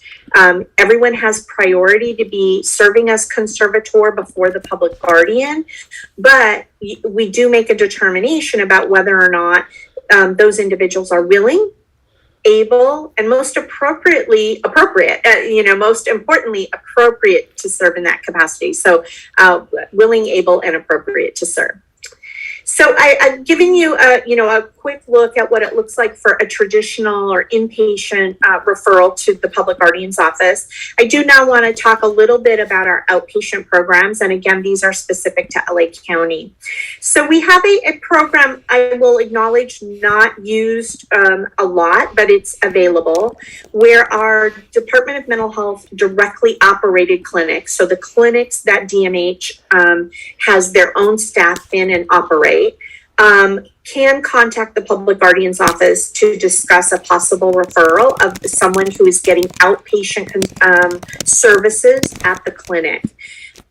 We are looking at them as being chronically gravely disabled. So they're not in any acute situation. They're not a danger to others. They're not a danger to self. We are just looking at the fact that they're gravely disabled and may not meet criteria to be acutely hospitalized under a 5150. How do we look at chronic grave disability? It's really about repeated hospitalizations, and I would say repeated in close proximity to the time that the referral is going to come in. They've been medication non-compliant, and when I say medication non-compliant, really not taking any medication. If they're taking some medication, they are somewhat medication compliant. They may not be great on their compliance, but they are somewhat medication compliant. And that there have been alternatives tried. So AOT, which you'll hear from Linda, our full service partnerships, they're obviously in the clinic and maybe not successfully participating in treatment with their doctor, but at least that has been tried. So we would want all of these alternatives need to be tried, because remember, conservatorship is a last resort. And so all alternatives must be tried first. This is not available to our legal entity or contracted entities. So if your loved one is seeing someone who is with a contractor of the Department of Mental Health, this option is not available. There are legal reasons for that. It's not being arbitrary or exclusionary. This is legal reasons. There are only certain entities and individuals that can be designated to do referrals to the public guardian's office. Third-party assistance may affect the decision for us to move forward on a case. What is third-party assistance? There's actually some case law. There's actually law there that says that if someone is providing or willing to give the proposed conservatee food, clothing, or shelter, then they cannot be legally found gravely disabled. This is considered third-party assistance. If there's somebody willing to give them help and that person is willing to accept that help, they are not legally gravely disabled. And if you haven't picked up on it yet, the thing that we're proving in court is whether or not they can provide for their food, clothing, and shelter. You will notice that we haven't said anything about, are they taking their meds? We have not said anything about, are they, about their mental illness. We really are not. What we look at is their mental illness preventing them from getting food, clothing, or shelter? Okay, so can they come up with a plan to provide for their food, clothing, and shelter? And if they can come up with a suitable plan in the eyes of the court or for public guardian, legally they cannot be conserved. And I think this is a very frustration. This is a point of frustration for many around the law, because if you have a loved one who is really struggling and still psychotic and really not taking their medication, but they show up in court and they could hold it together well enough to present a plan to the court, you could see the court finding that person not gravely disabled, even if public guardian has recommended it. And let me give you an example. And there's many, but I'll give one that I frequently talk about. We had an individual who was homeless, who had gotten repeatedly arrested for misdemeanor charges and was in the jail. And the jail made the referral and said, look, he's not doing well. He comes up with a plan, he doesn't follow through, and we need to conserve him. And we all agreed. And so we petitioned. He asked for a trial. And in that trial, he was pretty disorganized, really struggled even at times to, spell his name and be really clear of thought.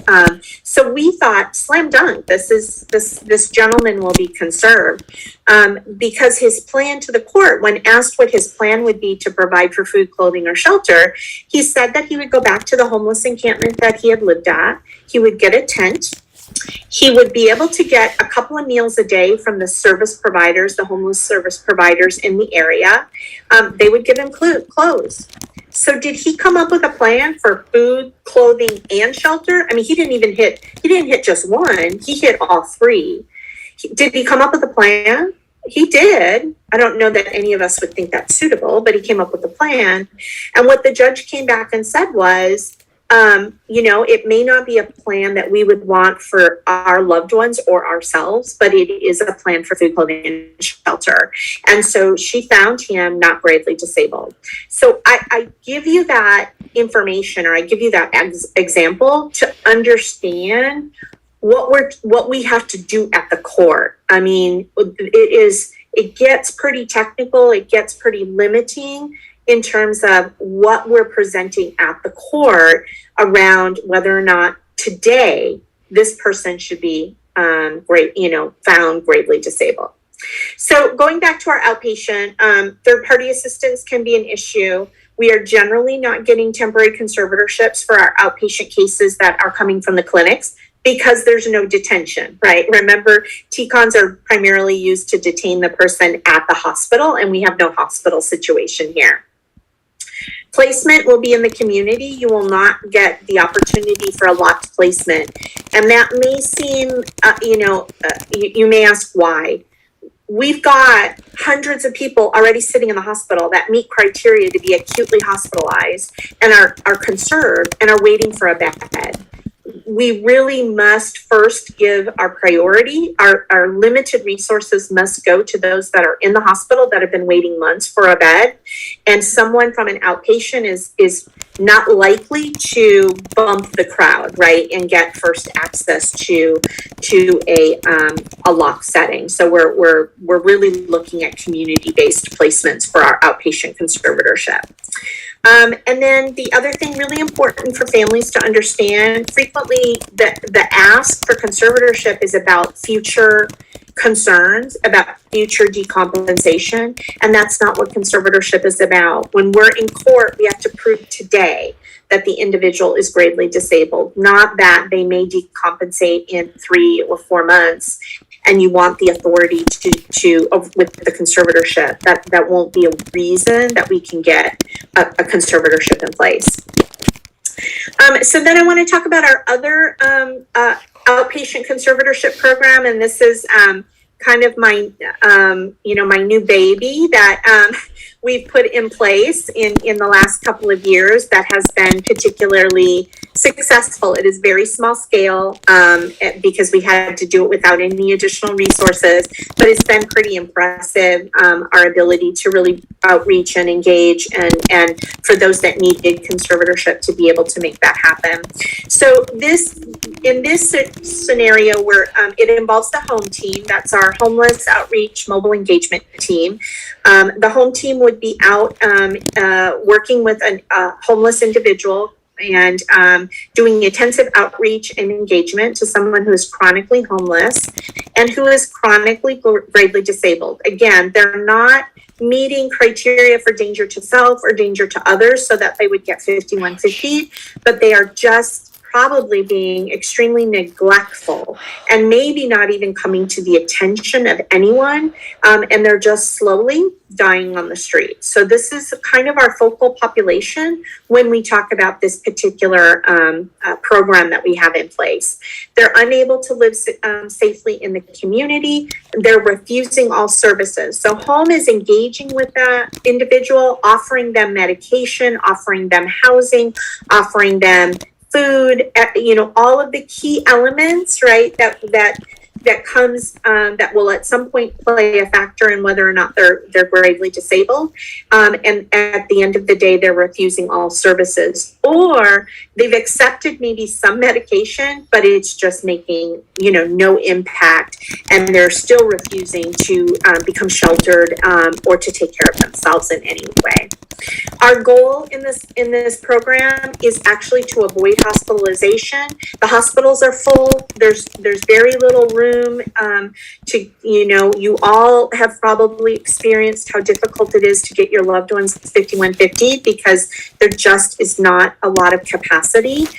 So our goal is to try and avoid the hospitals and not further impact the hospitals. If we do need to hospitalize, we want it to be as short term as possible to stabilize the individual or to medically clear them so they can go to another facility. And then our goal is to get them into some sort of community placement with some FSP services. Next slide.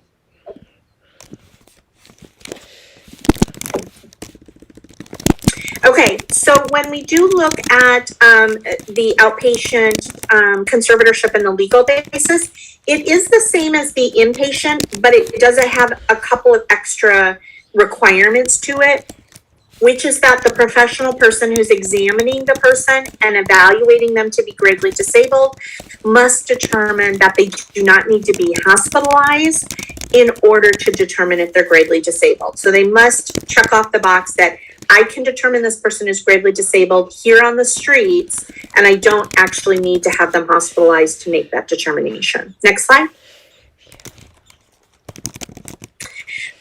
So we will get the referral. Again, we have the authority to accept or reject the referral. We're going to do our investigation, quote unquote, on the streets or wherever the client may be. And for our home team cases, we might actually do a TCON because if they need to get some medical clearance or need some short-term stabilization, we may get the TCON in order to facilitate getting them into a hospital. Next slide.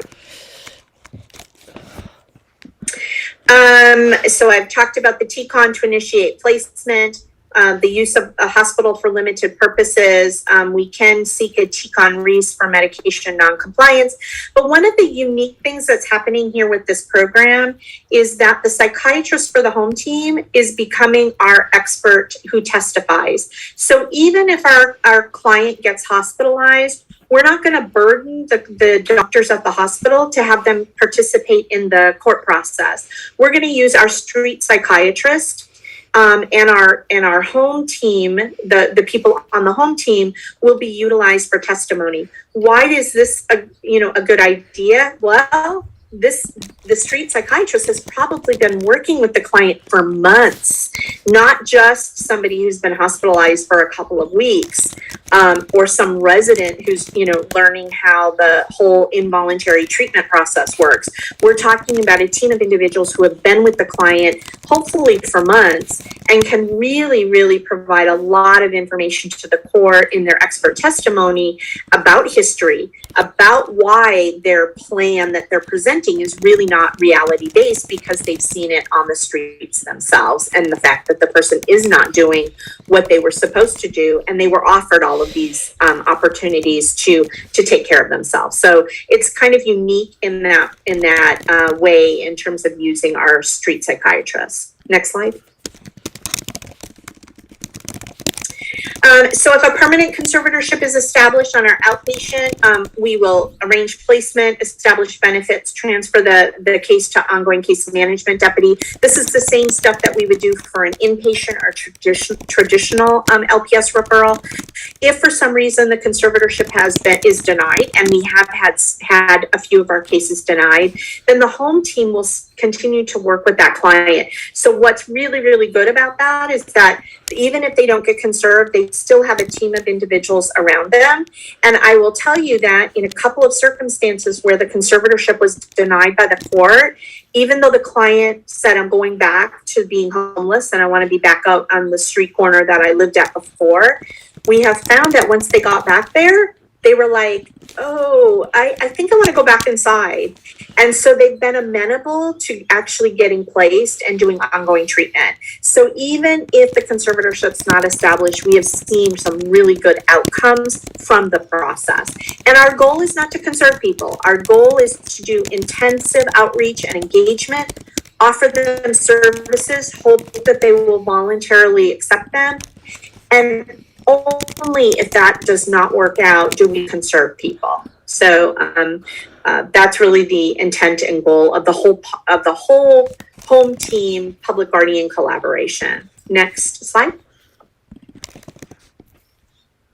I've said this a couple of times, but conservatorship by statute, by law, is last resort because it removes all the rights that you and I take for granted. And so before a conservatorship can be established, all suitable or viable alternatives to conservatorship must be investigated or tried before we can petition or before we can recommend. I just reinforce that even if we recommend, the proposed conservatee can present a plan, and if they can present well in court and they can hold it together for that 15 minutes there in court for their hearing or their trial, and they present a suitable plan in the eyes of the court for food, clothing, or shelter, they will not be conserved. Next slide. Alternatives to conservatorship that we might look at, again, can they avail themselves of food, clothing, and shelter? Can they provide a suitable plan? Is there third-party assistance? Are they willing to accept voluntary treatment voluntarily?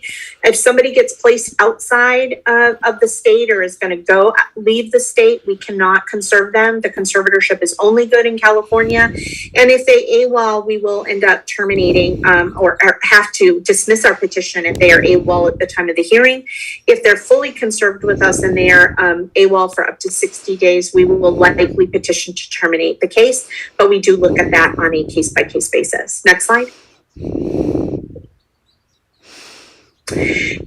Testimony in a conservatorship is the legal burden has to be beyond a reasonable doubt. So if you remember early on in my presentation, I talked about this being a civil proceeding, but that it has some elements of a criminal proceeding. And these are the elements, right? We are using the same burden of proof that is used in a criminal court case, beyond a reasonable doubt.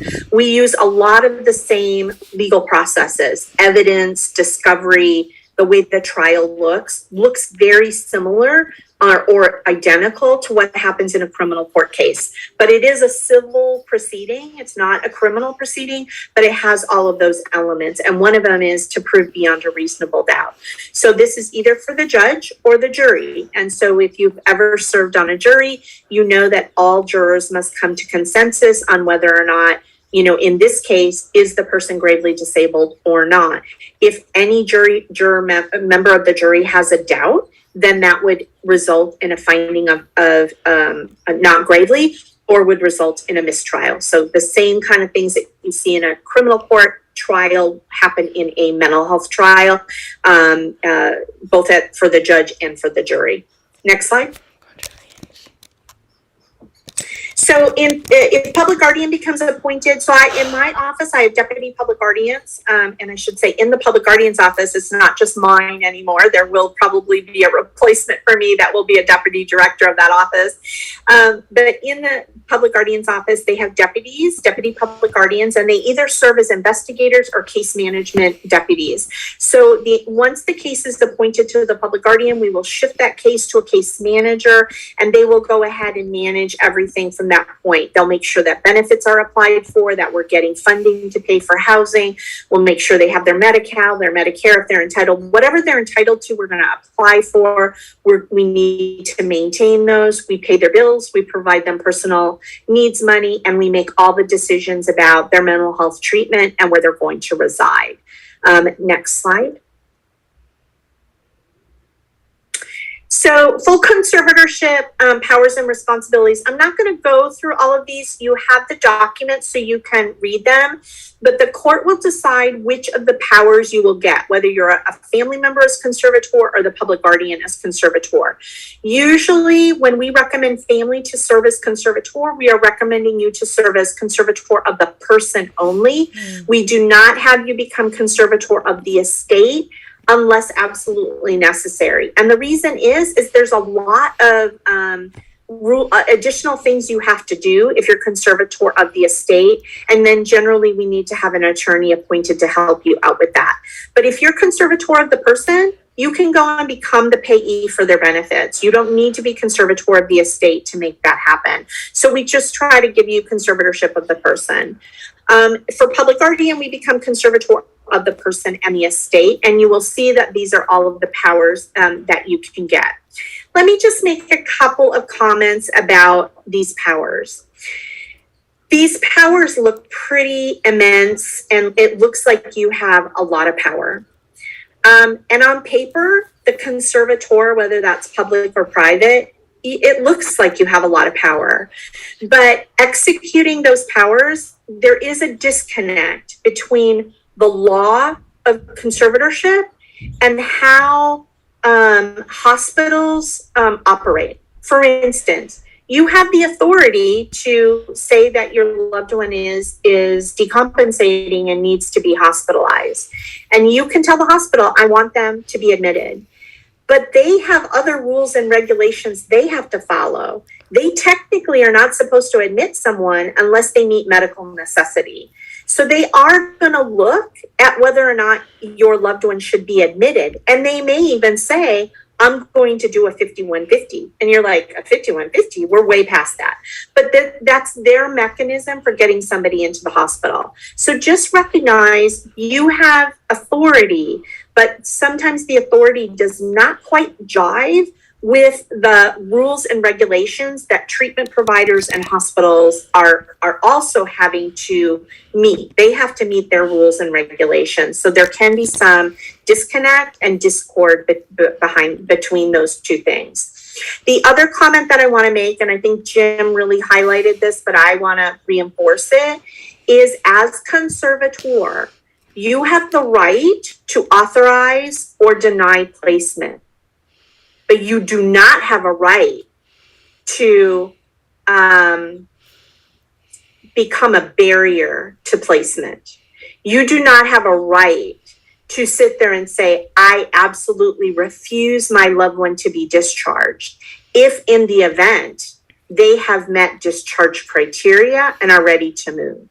You do not have the right to prevent your loved one from moving on to a lower level of care. the law requires them to be in the least restrictive environment. And you will, in fact, be reported to the court and likely lose your ability to make any decisions. You have a responsibility to talk with the treating staff and try to come to some consensus and try to come to some agreement about what's appropriate and next steps. But you do not get the right to just refuse and use your letters of conservatorship in that way. That's not what you're entitled to. You're entitled to authorize and on clinical recommendations, you are responsible and required to consider and to listen to the clinical recommendations. Okay, next slide. Conservatorships for LPS are for 1 year, but they can be renewed. At the time, if you're the conservator, you file the petition for renewal. Public guardian starts it with the first petition. If you're conservator after that, then you have the responsibility to renew that. And if you become conservator, Gail's got a whole program on Sunday that talks about the roles and responsibilities as a private conservator and what to do. Next slide. Again, conservatorships, public guardian is going to terminate a conservatorship when either the treating psychiatrist or public guardian finds that the person is no longer gravely disabled, their whereabouts are unknown for at least 60 days. Again, private conservators, if you don't file your reappointment, the conservatorship terminates automatically under the law. And once the conservatorship terminates, a conservator has no legal authority to act at that point. And to start the process all over again, we start with a 5150 and you've got to start all over again if the conservatorship terminates. So I do highly recommend do not let conservatorships terminate unless you're really feeling very solid along with the psychiatrist that this is the right move for your loved one. Next slide. So forensic cases, let me talk briefly about this. So public guardian can receive referrals or court-ordered investigations from the court or correctional health services. This is the jail mental health team. There are statutory requirements as to when the public guardian should become involved with cases that are in the criminal court system. And there has been a lot of effort put into in recent years to building up a lot of laws around diversion. So there are multiple diversion programs that are available for anyone who is incarcerated. And these programs are really, it must be tried too. So when we talk about suitable alternatives, diversion programs are suitable alternatives that should be tried before conservatorship is done. So it's not as automatic that someone who's incarcerated facing charges that the jail will refer to the public guardian's office, because there are these other programs that may take priority over the conservatorship. So there is a Office of Diversion and Reentry in LA County. This program and this department is solely interested in getting your loved one out of jail as soon as possible and getting them into housing and into a treatment program. There's assisted outpatient treatment, which Linda will tell you about. The court can actually order AOT to outreach and engage to determine if somebody should be put in an AOT program as a diversion from their criminal case. There's rapid diversion. These are for individuals who are competent, not incompetent to stand trial, but competent defendants. So the Department of Mental Health has a number of programs, has evaluators in the court, will accept referrals and get loved ones into treatment. I will say that does not always come with housing, so that's just a comment there. And then we have a court linkages or court consultation program that is involved in some courtrooms in the county.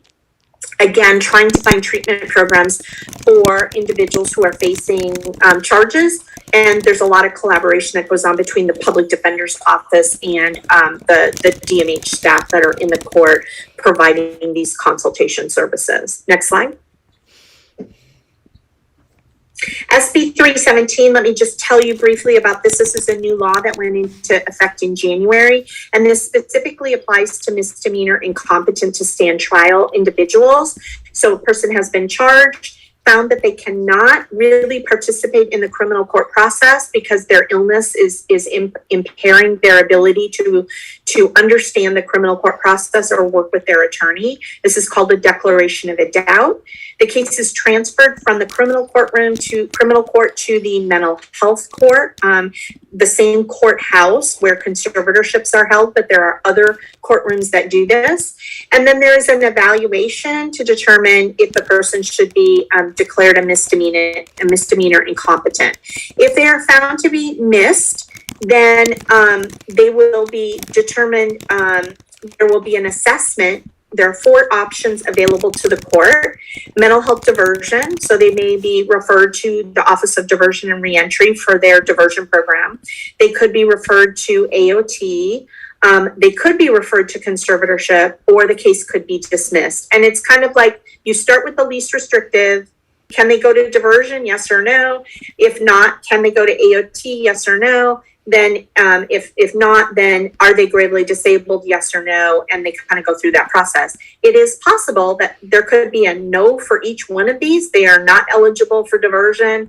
They are not eligible for AOT, and they are not eligible for conservatorship. And in that case, the misdemeanor case is completely dismissed. So in the past, if someone was in jail and had a misdemeanor, they could go to competency training out in the community or competency training in the jail, and they may stay there up to a year. That does not happen anymore.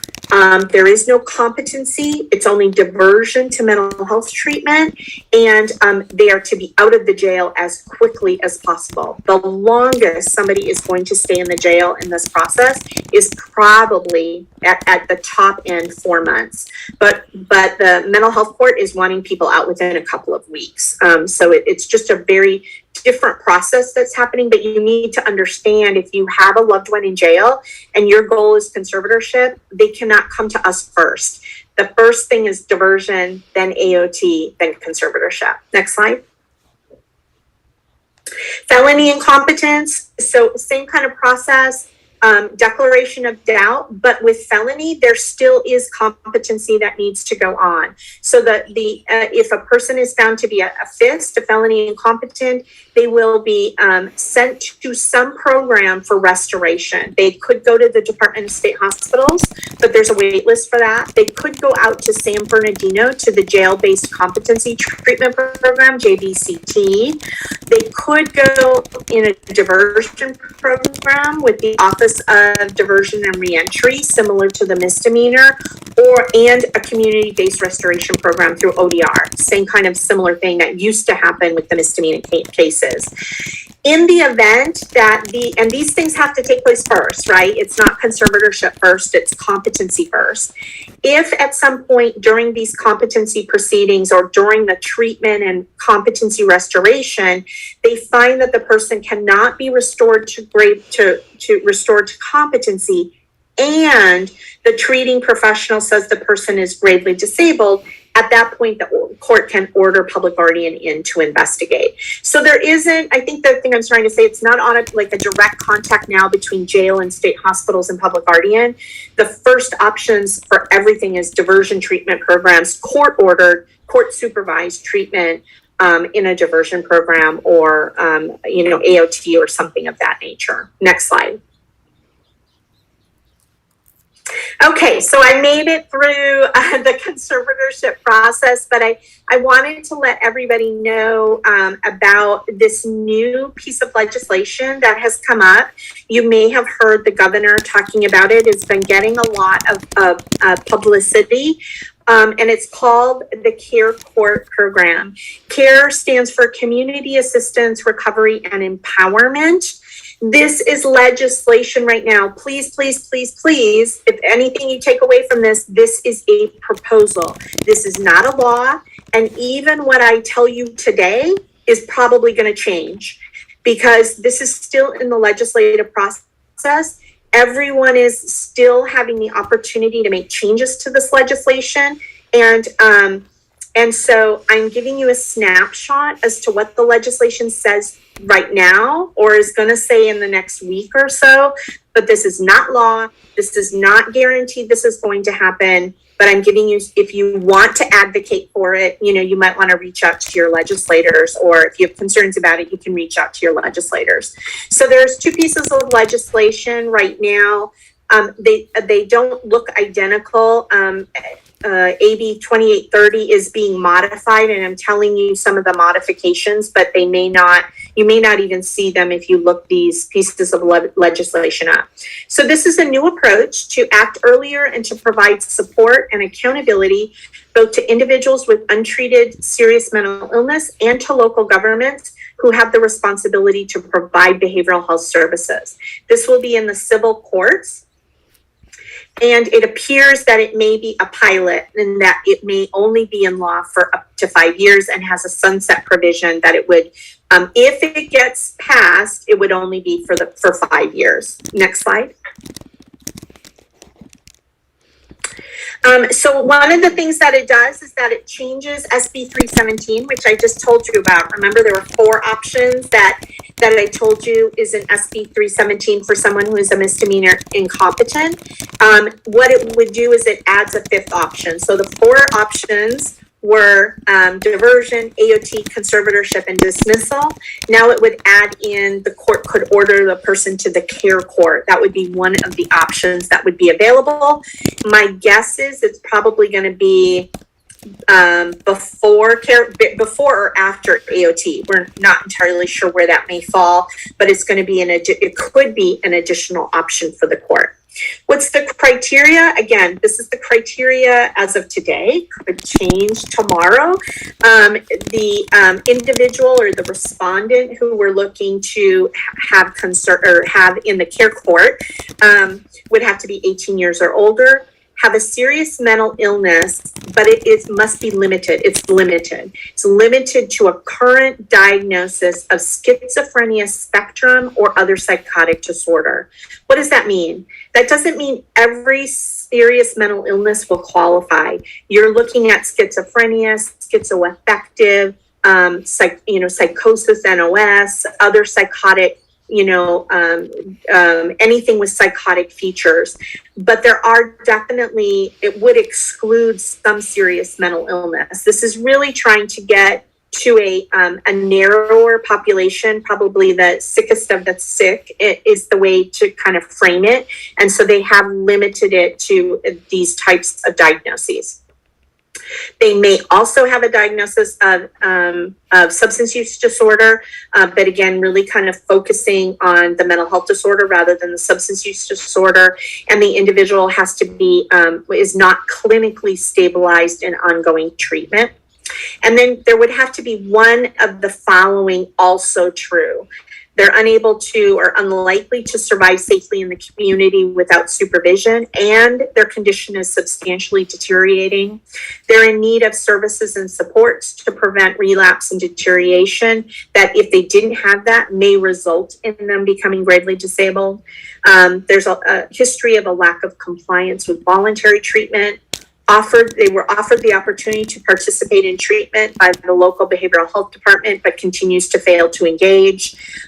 Or the care court program would be the least restrictive option in order to provide recovery and stability. And there's a finding that the person is likely to benefit. So one of those things has to be one of the criteria that would have to be available. And I will tell you that the other thing that it may not be explicit in what you're seeing here, but one of the things that we keep hearing from the governor and the state administration is that they really want to focus on the homeless population and the justice involved population. Now, I don't see that specifically, except for unlikely to survive safely in the community. I think we see that in our homeless population.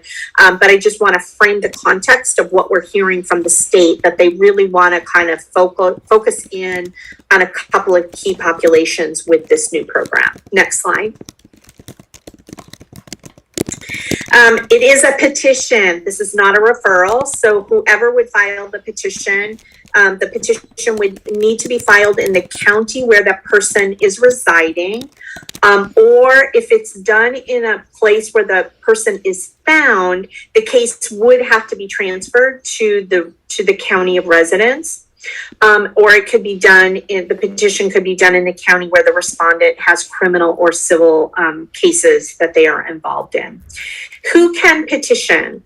A person 18 years or older with whom the respondent resides, spouse, parent, adult sibling, or adult child, the director of the hospital where the person is hospitalized, the director of a public or charitable organization, agency, home that's currently providing behavioral health services, or the institution where the respondent resides, a licensed behavioral health professional who is or has been supervising or treating the respondent for a mental illness. The public guardian or public conservator could file a petition. The director of the county behavioral health agency, the respondent themselves could file a petition seeking assistance, and the prosecuting attorney. I will comment, and maybe when Linda gets on, I think if you're familiar with AOT, I think you're going to see a few elements that sound AOT-ish. Some of the same kind of language that's in the AOT law appears to have kind of come over into this legislation. I don't know that it will stay, but they are using some of the framework from AOT, some of the framework from conservatorship, I think, to kind of find a middle ground between AOT and conservatorship for this new care court program. Next slide. So the petition must also include facts that support the petitioner's allegation that the respondent meets the care criteria, including identifying which behavioral health agency would be responsible for providing care. And then there also has to be an affidavit by a licensed behavioral health professional who has examined the respondent within 2 weeks and determined that the person meets criteria, or evidence that the person has been detained a minimum of 3 times on a 5250, that's the 14-day hold, within the past 90 days, but the most recent 5250 must be within 2 weeks of the petition. So you have either or option there as additional evidence that must be added to the petition. Next slide. There is due process. So you'll see some of the things that look familiar in both AOT and in conservatorship. The client, the respondent must be noticed, must receive notice of the petition, receive copies of any evaluations. They will get an attorney. They can choose their own attorney or get a public defender. They will have a supporter assigned to them, and they can choose the supporter. I'll tell you about that in a moment. They have a right to be present in court unless their presence is waived. They have the right to present evidence, call witnesses, cross-examine witnesses, and they have a right to appeal. So there is due process definitely in this process. Next slide. So what does the process look like? So the petition gets filed. There is sufficient evidence for the court to determine that that the person meets criteria, and the court will appoint the person counsel if they don't have it, and they will also select a supporter if the respondent does not have a supporter. The petitioner, so let me just say, if you are the petitioner, let's say that they allow family, as it's written, family would be allowed to petition, you would have to appear in court. If you don't, the case would get dismissed. This process is going to be very aggressive in the court. Hearings are every 14 days. Things are not going to go really much longer than 14 days at every stage in this process. So there's a hearing 14 days after the petition is filed. Behavioral health, so DMH in LA would have to be present in court. The supporter would have to be present in court unless the respondent objects. And the court shall determine if the petitioner presented evidence that the person meets criteria. If they find that the person meets criteria, the court will order the behavioral health agency to work with the respondent, counsel, and the supporter to engage in a treatment plan.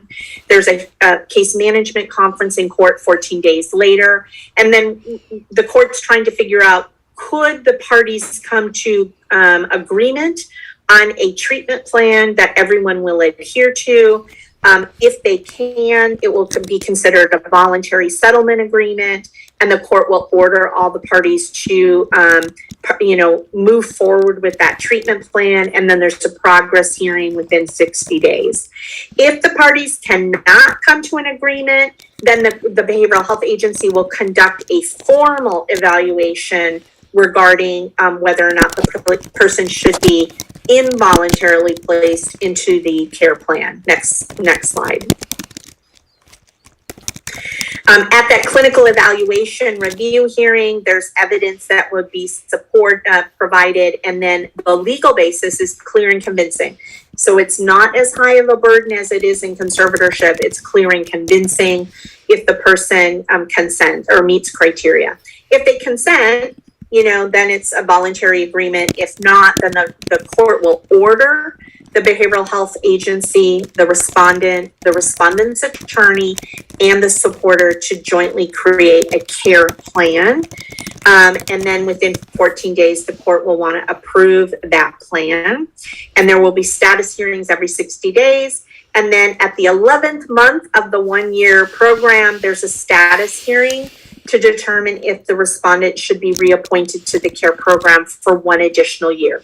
So this is a 1-year program with the option for 1 additional year in the care program. It cannot go any more than 2 years. Next slide. Conditions for involuntary reappointment after that first year, it would have to be demonstrated that the person did not successfully complete the program.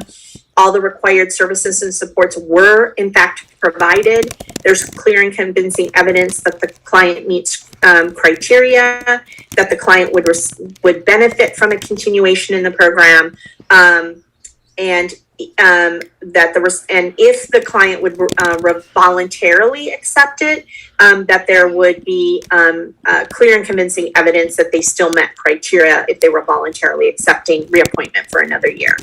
Next slide.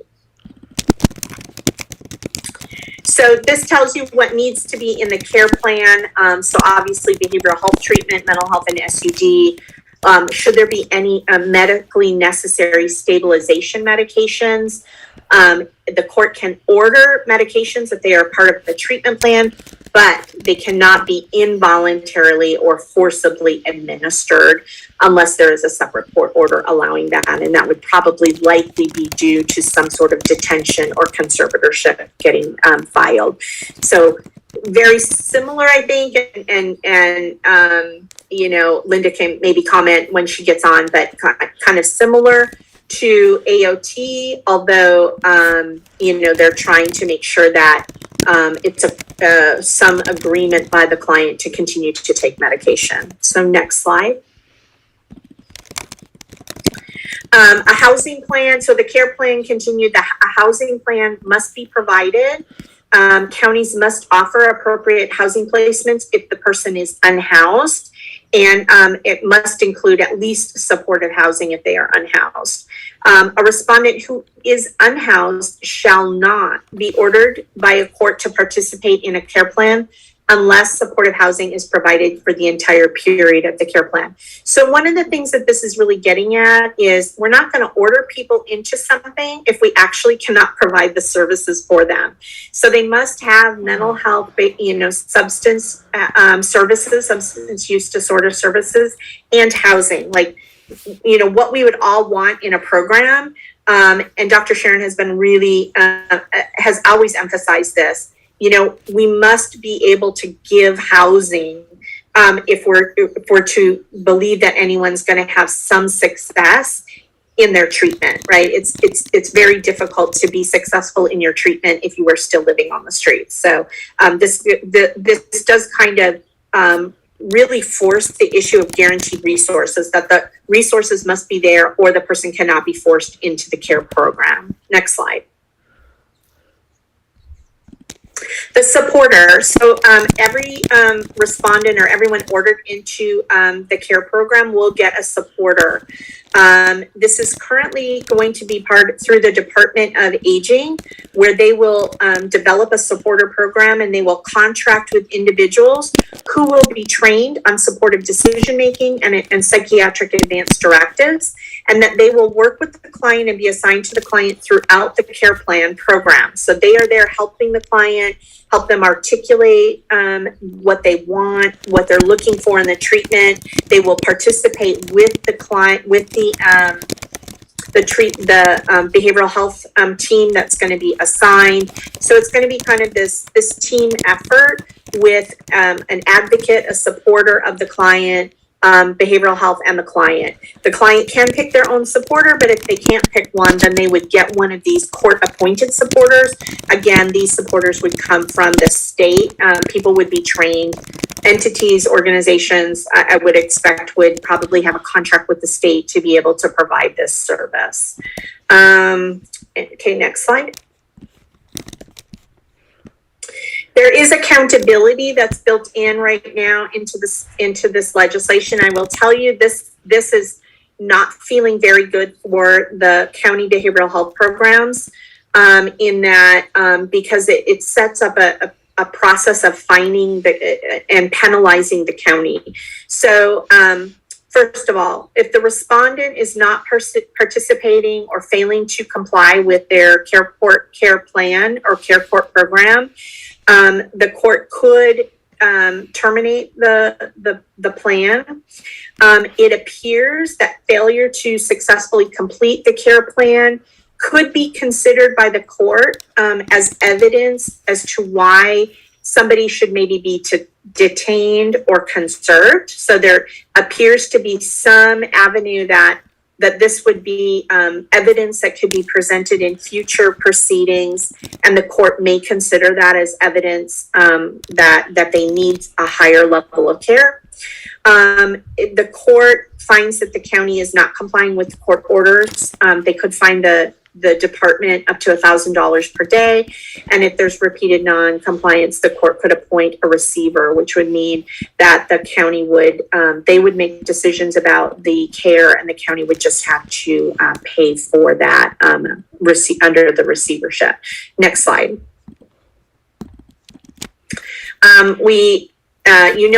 So that's care program. So that's a lot of information. I wouldn't get too excited one way or the other about the elements in the care court program right now. This was just information to let you know this has been proposed, that the governor and the state administration really want this program. The legislature is going through their process. It will likely change. So please don't get too wedded to it. Don't go running around and telling everybody, this is the new care court program. This is just how it's currently written, and there will be likely numerous changes to this before we see what the final product is. We don't know when this might be available. It could be as early as July, probably more likely January. So I'm just giving you information. Please don't get too excited about it. Don't, if you want to advocate for it, if you want to see what your legislator is doing, if you have concerns about it, then, speak to your legislator, because that's where this process will go through. This is legislation. So just a couple more things, because my time is almost up. Mental health court, you know where that is. The courthouse is open, but they are still doing quite a bit of WebEx. So double check to see what is really happening. We're some cases are in person, some cases are on video. It just kind of depends on what's happening with the case, kind of depending on the public defender. The only thing I can tell you for sure is jury trials are always in person, but the other things could go either way. It could be video or could be in person. Next slide. This is the contact information. So obviously we're having some changes in the public guardian's office. Marie Guillaume is the assistant division chief, but she's over caseload. So if you have concerns about your loved one who has been appointed conservatorship and the cases already with Public Guardian as under caseload, then Marie would be your management contact. Right now, we do not have an assistant division chief for investigations because we just recently promoted Louis Leyva to division chief. So he is the manager over both investigations and caseload as the division chief. Obviously, the deputy director position for the Public Guardian's office is vacant as I've been recently promoted, but you can still reach out to me. I'm even busier than I was before, so I may not get to you as quickly as possible. You might want to call Marie or Louis as your first point of contact if you are looking to speak to someone a little bit more quickly. And I think that ends my presentation. Connie, that was amazing. Thank you very much. I really learned a lot and I know what to advocate for too. Recording stopped. I have just real quick questions. Nothing was mentioned about HIPAA in this care program. And if families are the supporters or communities, they have to have some knowledge what's taking place. But HIPAA was never mentioned. So if you are put into the position of supporter, so let's say that you have a loved one who gets referred for care court, and this is some of this is guesswork, right? Because it's so early in the legislation. But if your loved one decided to choose you as your supporter rather than having a court-appointed supporter, then you would have access to everything in your role as supporter, right? You would be there in the treatment program. You would be there in the planning process. You would be part of that. If your loved one chose a supporter that's court-appointed, then you would not gain access to that information, is how I think it's probably going to work. Okay, that sounds fine. And then you mentioned advanced directives. Mm-hmm. I was shocked at that one because nobody pays attention to mental health advanced directives, only medical. Yeah, so this is all new, right? So the goal would be that psychiatric advanced directives would be a part of this law. And that if a client had the ability, the medical decision making, and to make one, that those would be that would be in process, and then start to get treatment providers to agree to that. Psychiatric advanced directives are a hot topic right now. There's several pilot programs going on with behavioral health agencies throughout the state to kind of come up with a more user-friendly form, come up with procedures. So I think in the next couple of years, you are going to see psychiatric advanced directives be on par and acknowledged just like a medical advanced directive. That's good to hear. One more question. not Beverly Hills, behavioral health, you referred to that many times, for behavioral health. Does that also include DMH? So the way that they're framing it is the behavioral health agency. In all other counties, behavioral health is defined as your mental health and your substance use, and usually they are combined. So like in Orange County, you have the healthcare agency and you have the behavioral health programs. So mental health and substance use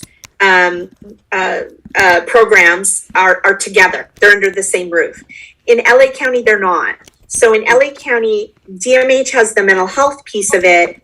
The substance use, SAPC, is part of public health. So we are not a combined behavioral health agency in LA County. So in LA County, it would have to be coordination between DMH and public health for those elements. But for the representative that will be in court, for the care planning process, for all of that, you can substitute behavioral health agency for DMH in LA County. That would be who the entity would be. The primary entity involved would be DMH. Okay, but just one more, I'm sorry. When they're housed for this program, for the care program, it's a 2-year maximum. At the end of that time, do you evict them? No, I mean, it's so good questions about housing. I think one of the things you need to recognize is that the housing that needs to be offered is interim housing, supportive housing, or like board and care housing. No locked Right. facility. So I think if you were, I think it will be incumbent on the counties to have some flow, right? That there would be a place for them to go as soon as the care, as they graduated from the care program.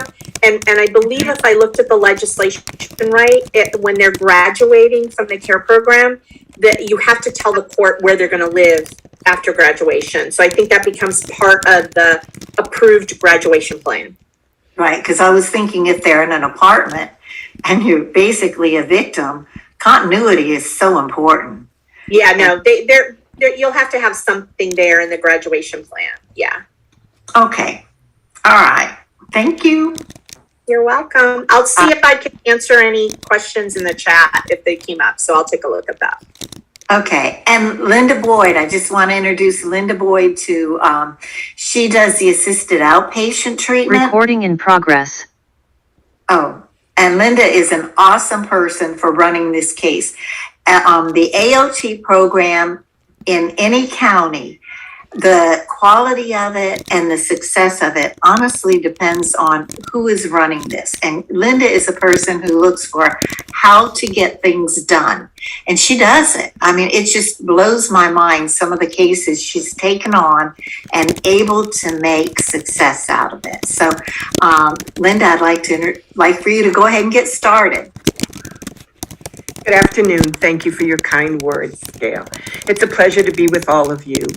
I could start this by saying, reiterating what Connie was saying. When you're looking at the criteria for AOT and you see the criteria for care court, it's going to say ditto.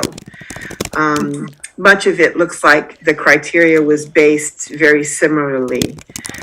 So then let's go ahead and get started. If you could do the next slide, please.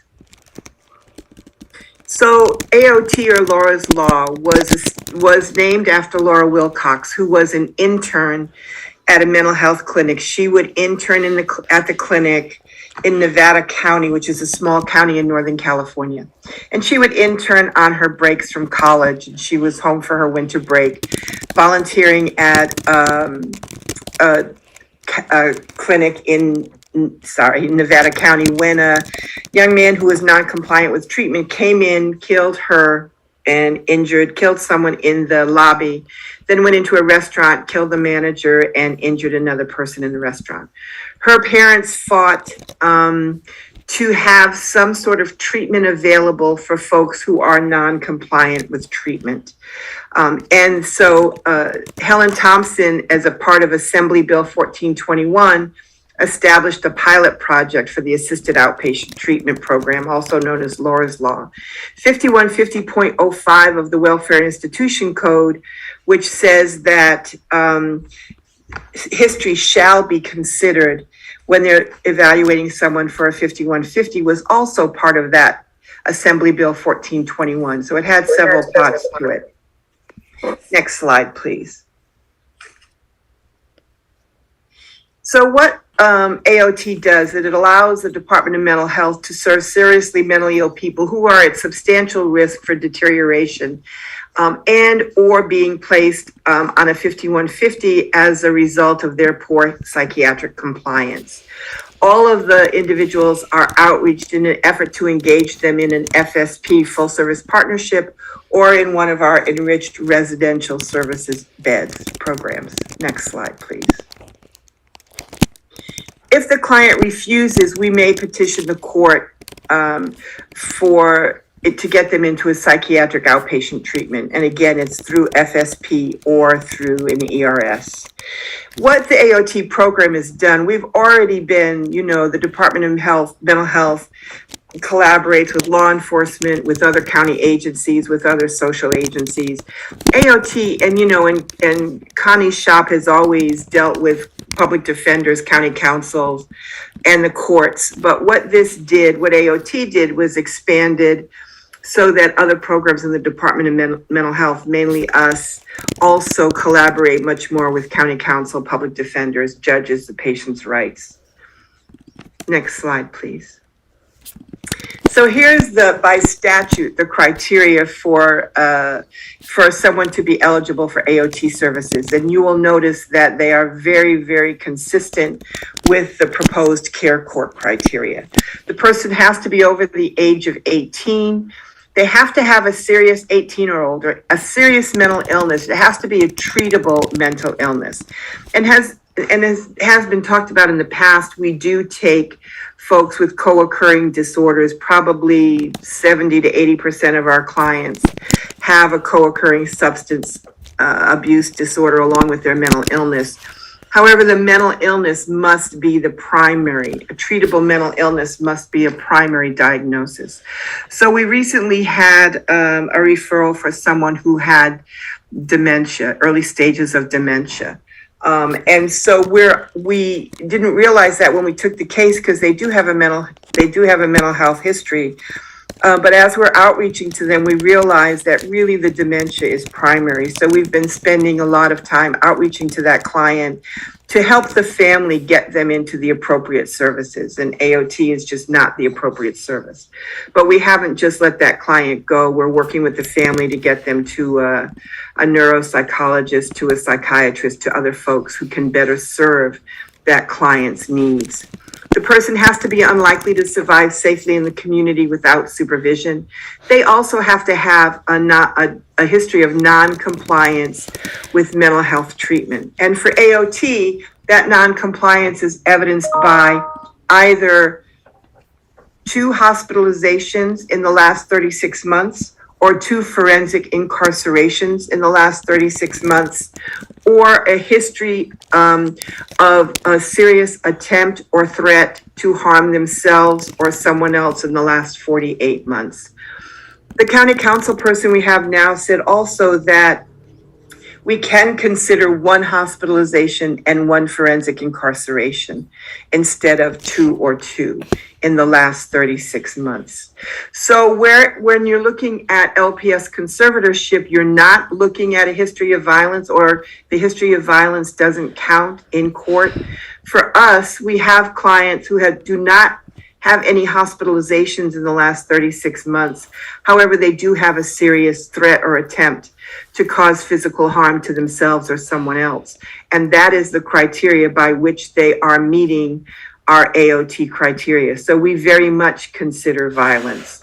For 5 years, we had a public defender who always believed in treatment, and we could talk about the history of the violence ourselves, and she would accept that. And then she retired, there was a change of command, and we had new public defenders who implored the Sanchez rule. And the Sanchez rule is the hearsay rule. We had never heard of that prior to 2020, even though it was established in 2014. And so I'm mentioning that because if our psychologist says the family reports that the client hit them, or the mom reports that the client pushed her into the wall, that is now considered, that has been, but our other public defender never commented on it, that is considered hearsay. So if the client tells us, yes, I pushed my mom into the wall, we can consider that. But if the mom is telling us that and the client has not, then that is considered hearsay. The public defender will object, the judge will sustain that objection, and we cannot use that testimony in court. As a result of that, we now, if someone has threatened or harmed someone, we do need a witness to be able to testify in court. We're acutely aware that for many of our clients, you are the main support. So we really want very hard to not disrupt that relationship. Our attorney will take a written statement. He will talk to you, we'll take a written statement, and he will present that to our public defender. And we have a new public defender who, again, is very on board with treatment. She does go out to see every single client before we petition. And I'll talk more about that in a little bit. So then our county council will present the written statement to the public defender. She may call you if you're the family member and talk to you. just to feel comfortable that everything you're telling her is the truth and legitimate. And then we present that written statement to the judge. It's entered into testimony and no one testifies in live court. So we have done that in cases where it's felt like either the client is so much of a threat, we don't want to jeopardize the family or the person testifying, or it will greatly destroy the relationship, and we don't want to do that either. So we try to have written statements whenever possible, but it could be, depending on the circumstances, we do have family members who do testify in court. And one of the things that our county council person always brings in at the end of any testimony is to ask the family member to tell something good that's happening. What are the client's strengths? What are things that that they do well? And often when you all talk about the people that you love and care about and what they were like before they became ill, which is what most family members talk about, there is not a dry eye in the court, and that includes the judge. It is very touching to know how much, and Connie and I know how much because we talk to you all the time, but it's very invaluable for the court to hear how much our clients are loved and cared for and cared about. So I want you to know that we do consider violence and that you may need to testify. The other thing is this: the person must be substantially deteriorating, that their behavior is likely to result in grave disability or serious harm to self or others, that they have failed to engage in treatment, that they will benefit from AOT treatment, and that AOT is the least restrictive setting to ensure the client's recovery and stability. So you can see that these eligibility criteria for AOT is very similar to the proposed eligibility criteria for care court. Next slide, please. And then what we do is that we, I call it aggressively hanging out. We do very intensive outreach and engagement for a minimum of 30 days. We screen the client, we do an assessment, and if the client volunteers, and I have to say that most of our clients are voluntary, if the client volunteers, we link them to psychiatric treatment. And if they don't volunteer and they are continuing to deteriorate, we may petition the court to order psychiatric treatment. And then they'll participate in the hearing and follow up with the court mandate. Let me just say that one of the times we have, some of the times that it becomes a little more difficult for us is, as an example, you have your son or daughter living in your house. They are not compliant with mental health treatment.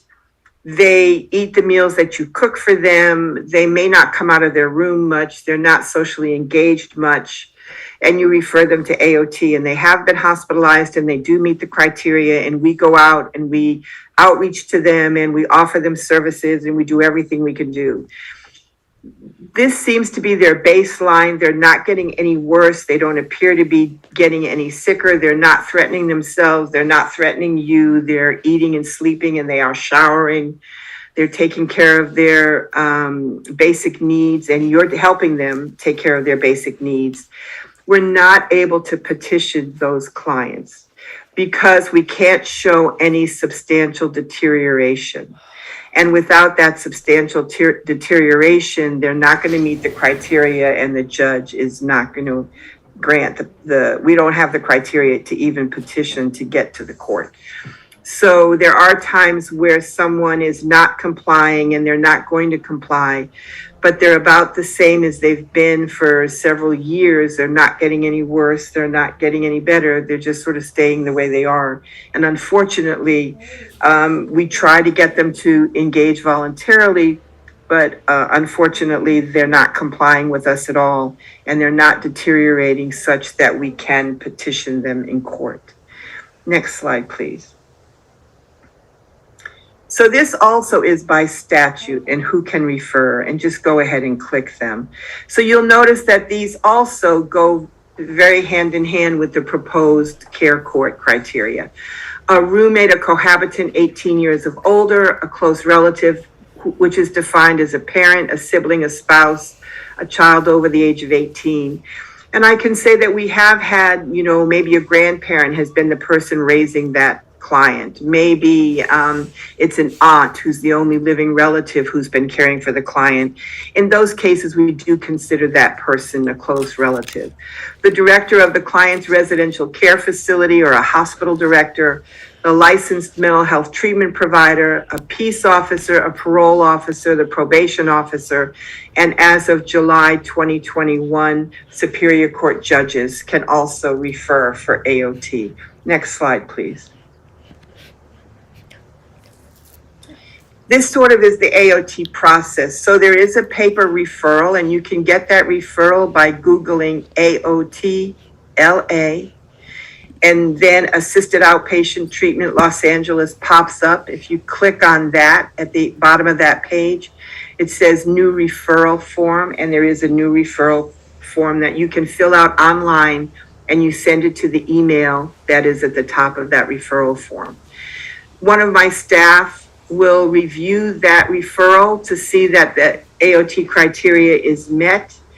Then they will call you if you're the referring party. We also get a lot of referrals from our psychiatric mobile response teams. So we call families as a part of that as well, because often our PMRTs don't have as much information.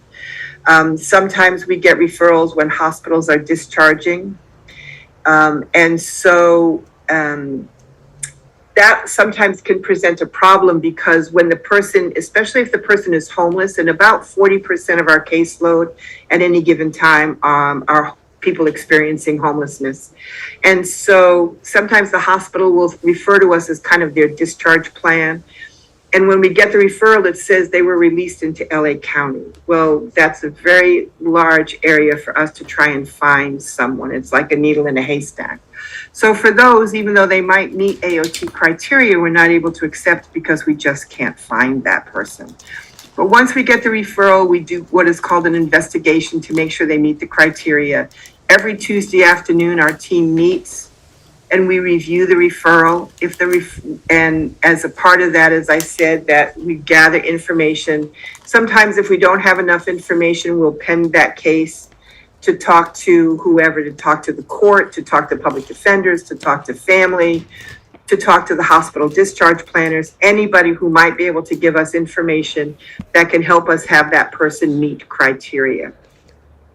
Once the person is presented on Tuesday afternoons, if they're accepted, then we begin to engage that client. We will contact the family member, if you're the one who made the referral, to try and set up a way for us to see the client. If your loved one is homeless, and we might ask you to help us locate your family members so that we can go out to see them. We continue to engage them. It's usually a minimum of 30 days. If we think that someone's going to say yes, we may outreach for a few months, depending on that individual and what's happening with that individual. If the candidate refuses and they're continuing to deteriorate, we do petition the Hollywood Court for mandated treatment. Whether they are petitioned and the petition is sustained, or whether they are signing with us voluntarily, intensive outpatient mental health services are offered to the client. Next slide, please. So this is the petition process, and this is again by statute. So we have a psychologist who does most of our petitioning. And so the outreach teams, which are comprised of social workers, nurses, psych techs, community workers, including a peer, and medical caseworkers. And so the teams go out and do outreach, try and get the person to say yes and consent to services. If they do, we have them sign a consent, and we do a warm handoff with the full service partnership, or we submit a packet to the ERS, our enriched residential services, and they will interview the client. The client has to say yes for ERS services, and the ERS has to accept that client. If the client has a history of arson, then ERSs cannot accept them because they can't accept someone who has a history of arson into their licensed program. If a person is a registered sex offender, they cannot be brought into a licensed program. So there are some exceptions to when folks can go into an ERS or even a licensed board and care home. But anyway, if the client is refusing services and is deteriorating, the psychologist goes out with our outreach team and examines the client. So that's not a full psychiatric assessment that you would think of that would be done in a psychiatrist's office or a therapist's office. But the psychologist has to be able to see the client, has to be able to glean enough from the client that they can determine that there is a serious treatable mental illness and what that illness might be. Then they also review she also reviews all of the records that we have available to us to determine the client's history, what other diagnosis may have been made.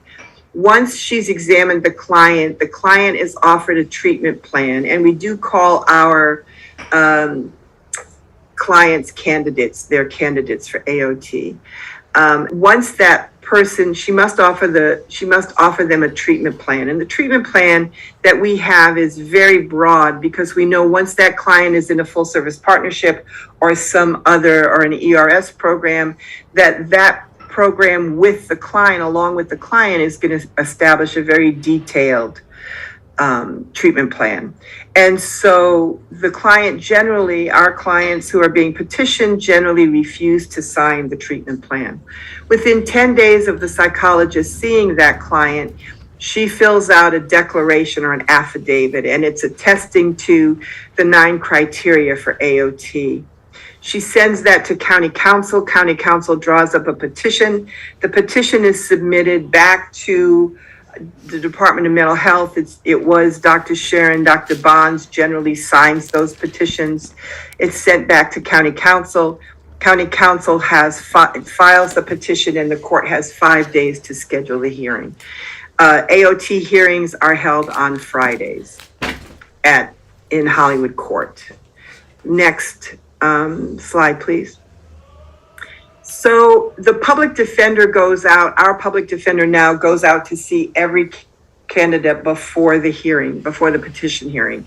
At the time of the public defender going out, and the public defender's offices have LCSW social workers that are assigned to their offices. So the public defender and the social worker go out, usually with my outreach team, to try and engage the client, to talk to them about court, to tell them what's going to happen, to let them know that that the public defender is their advocate.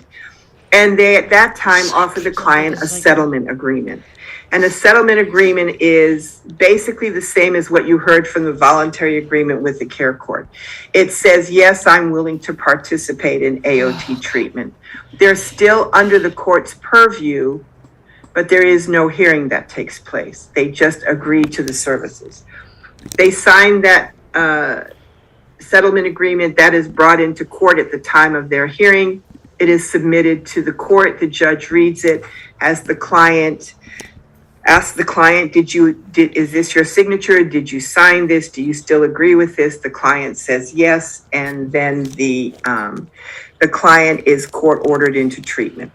If the client says, no, I'm not interested in the treatment and I want to fight this, then a hearing takes place.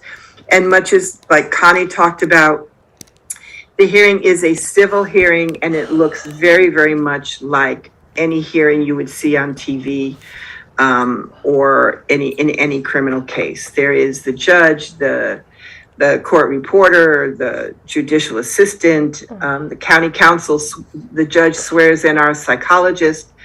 County council asks her questions again to substantiate the 9 criteria for AOT. Public defender cross-examines our psychologist. The client has a chance to, any witnesses that our side has are also sworn in and testify. County council, public defender can cross-examine, although she rarely does. And she rarely cross-examines family. And when she did, it really only helped our case. It was about a client who had been given medication from the hospital, and he was taking the medication at the time of the hearing. But she had seen the client and she knew the father. She had talked to the father. And so she asked the father how much medication did the client have left, and he had about 10 days left. And she asked, do you think he'll go to a clinic or he will see anyone to get his medication renewed? Father said, no, I'm sure he will not, which only substantiated and helped our case. But then the client does get to testify. They're sworn in. The public defender asks questions. Our county counsel can cross-examine. And then the judge makes a decision as to whether the petition is sustained or not. Our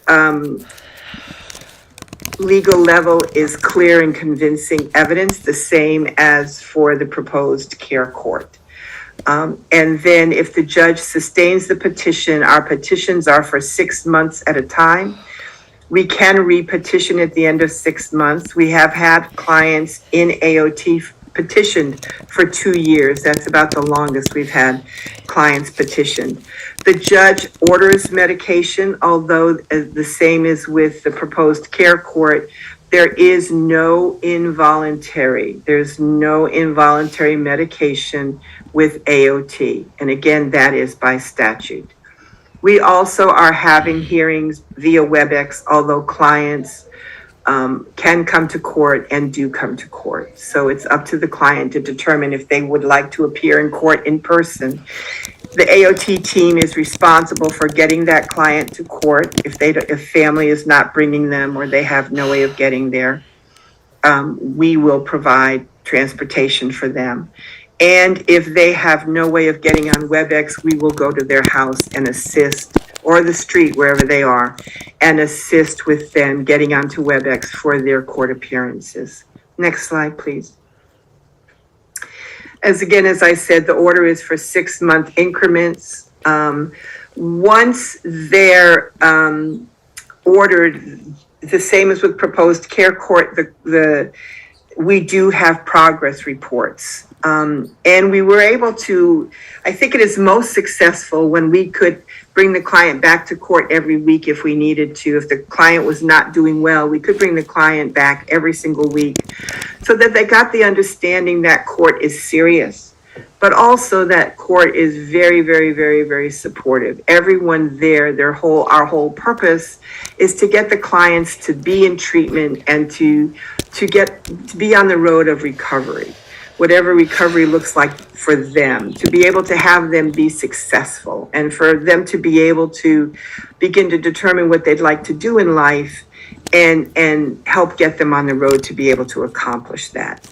The court right now, because it's so inundated, and especially after COVID, we're not able to bring people in weekly. So we're bringing people in about monthly, sometimes a little more frequently if the client is not doing well, maybe a little less frequently if clients are doing really well.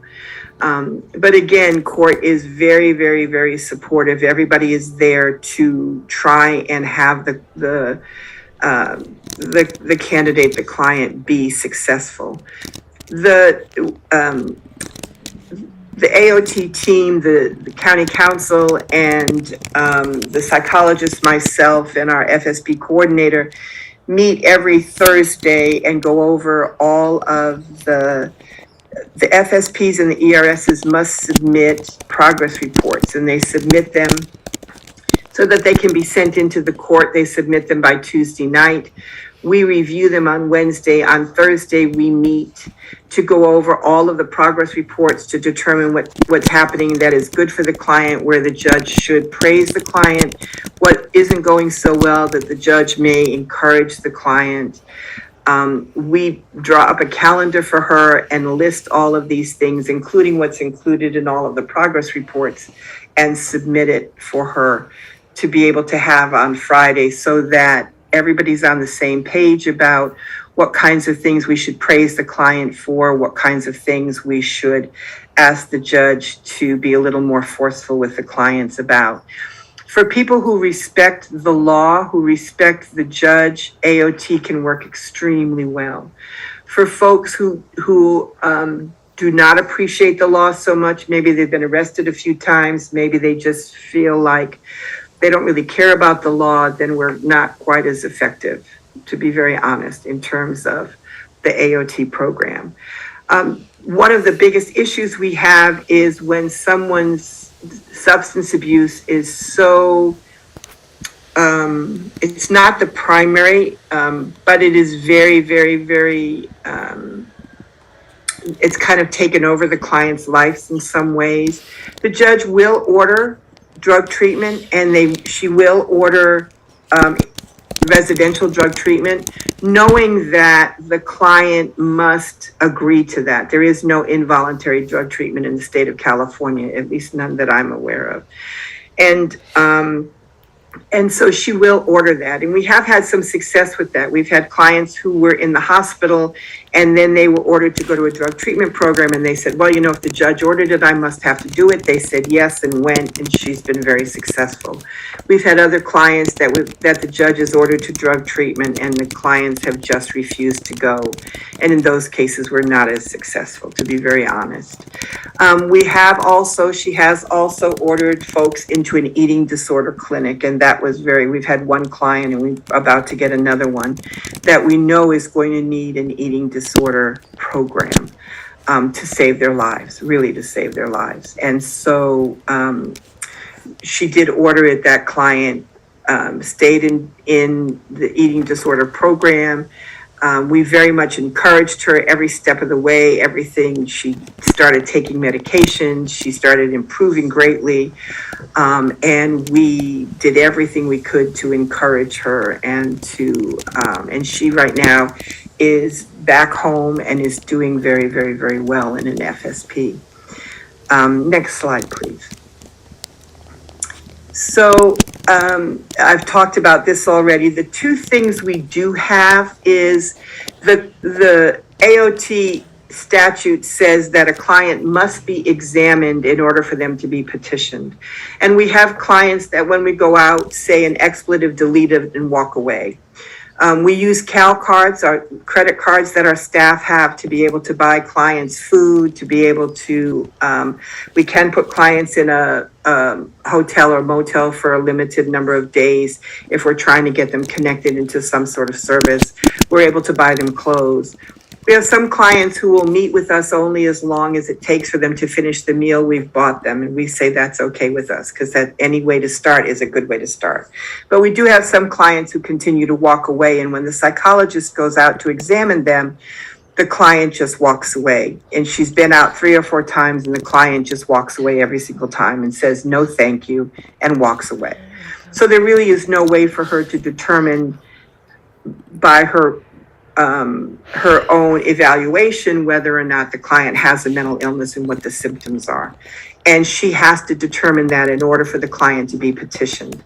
So there is a 5346D, which allows the judge to order a client to be taken into custody for to be taken into a psych hospital for the purposes of evaluation, a psychiatric evaluation, to determine if they meet AOT criteria.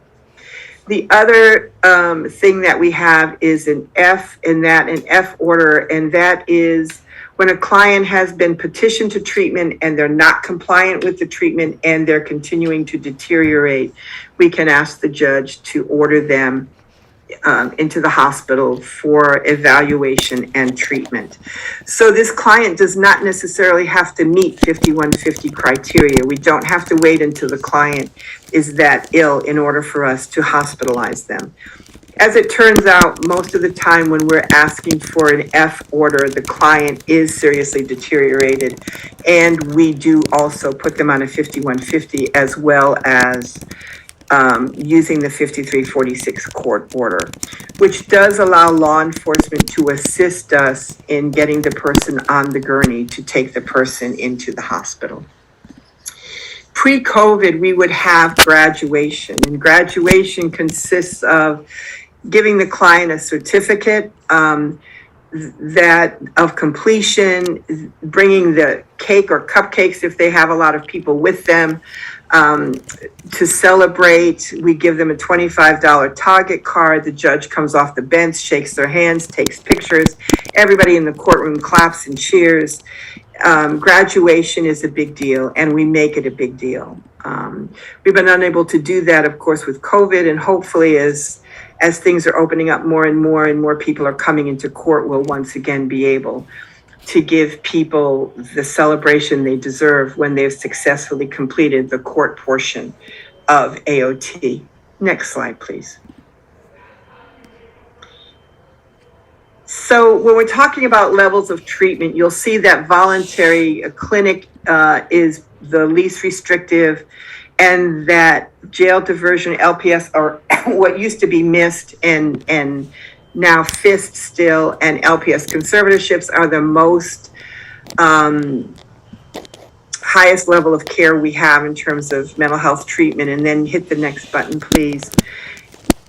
And then you'll see that mandated outpatient treatment, where it falls in that continuum. It's the highest level of outpatient care that we have. Next slide, please.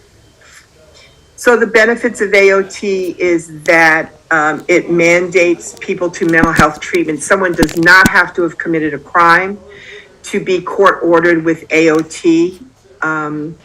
That we monitor folks for compliance and treatment for 6 months at a time. The public defender stays involved. The public defender continues to go out and see clients once they've been petitioned, because that's still her client for the 6 months they are under the court order. And she is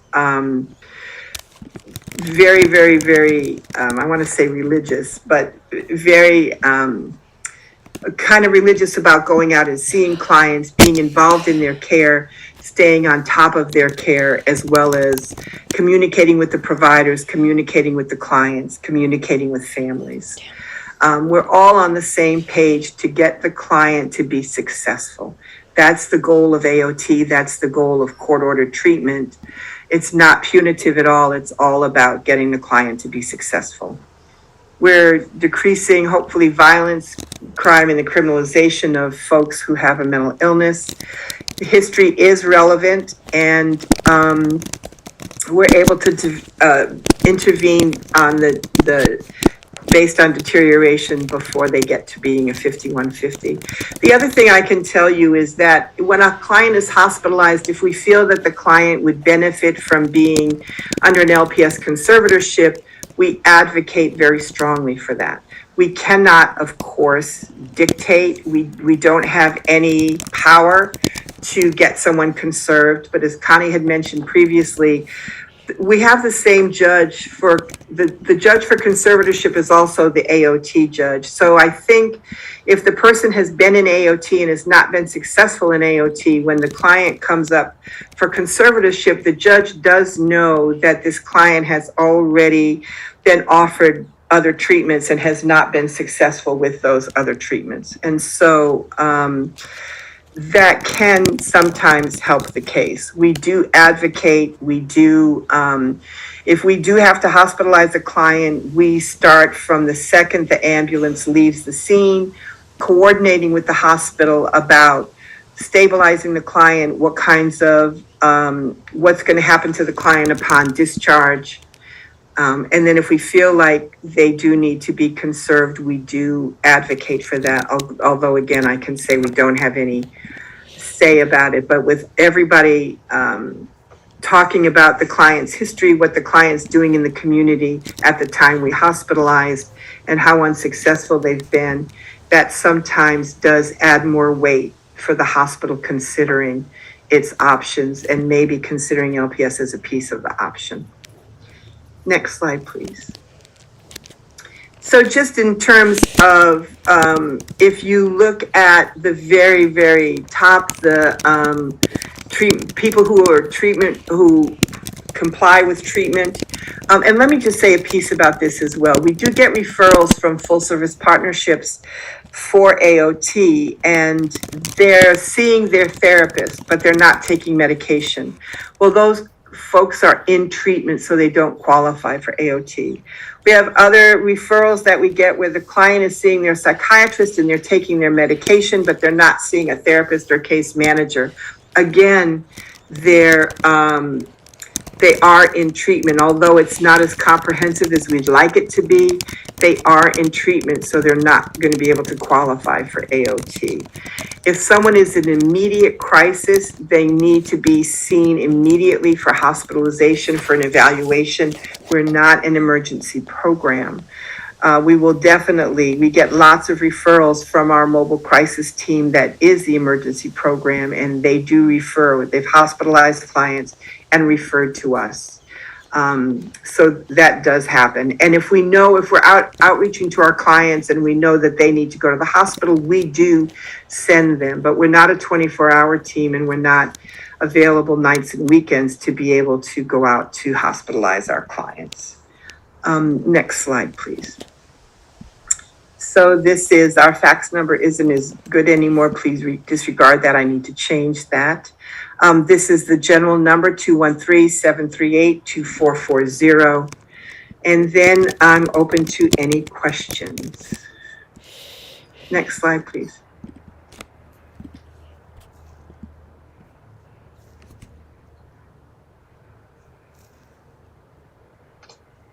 Recording stopped. I have a question.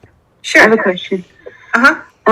So if someone goes through this whole referral program and they're one of your clients, and then do they, if they refuse treatment, then do they become having a criminal record because No. court ordered? How does that work? No, there's nothing. No, our court is that. Thank you. That's a great question. Our court is civil, and there is no.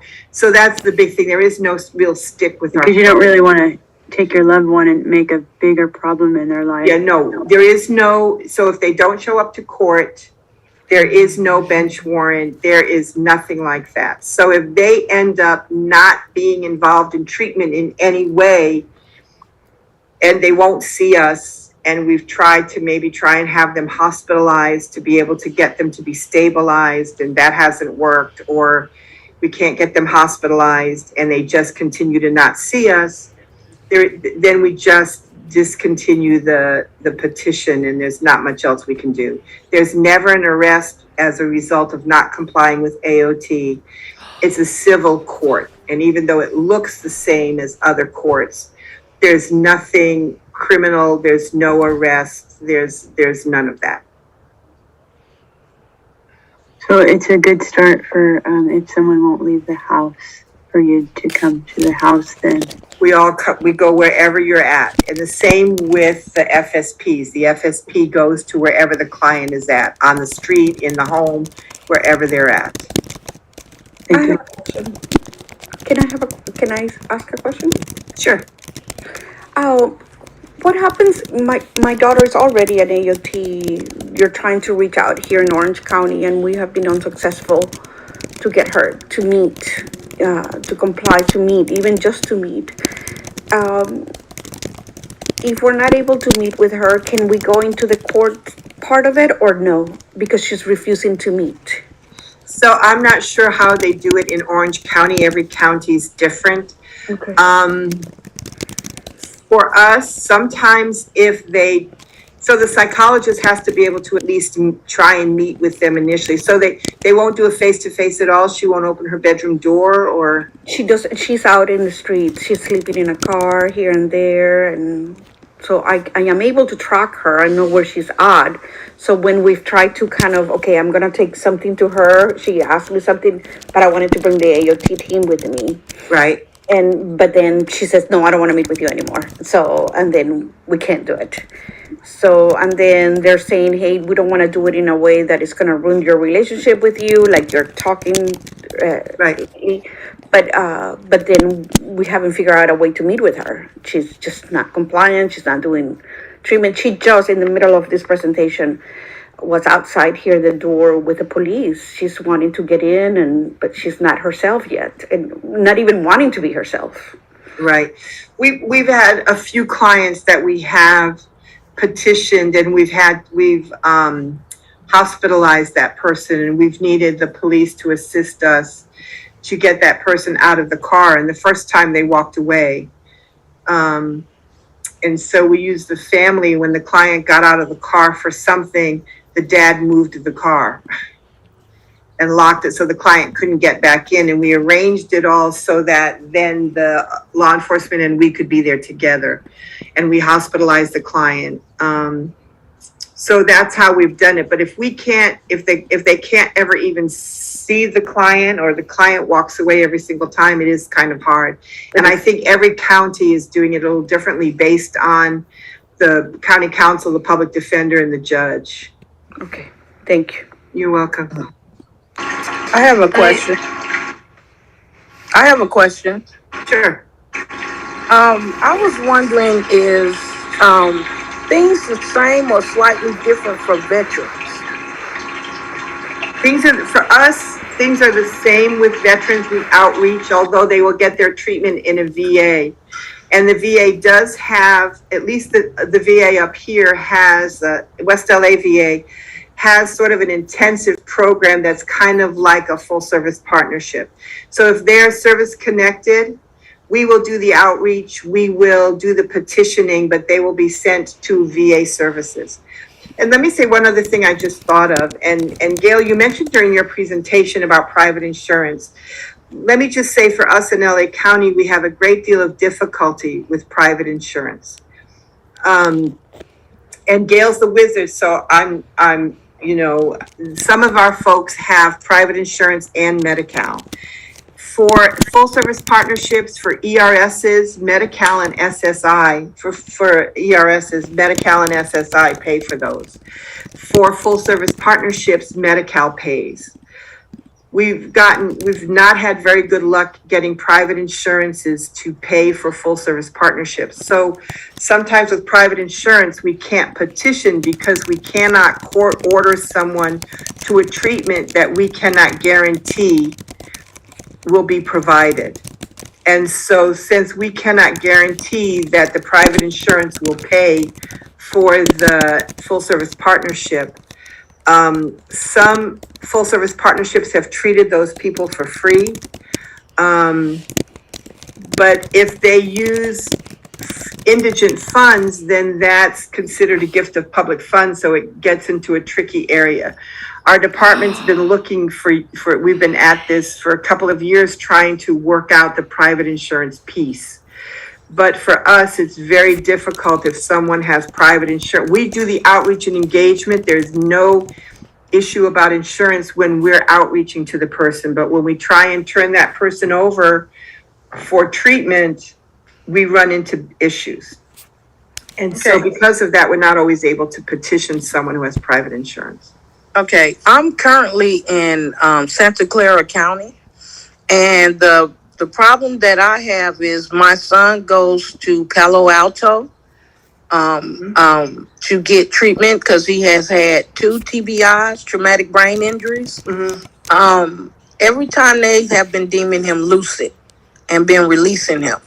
I was even told by I was told by one social worker that because I have his POA, power of attorney, they told me that I cannot conserve him.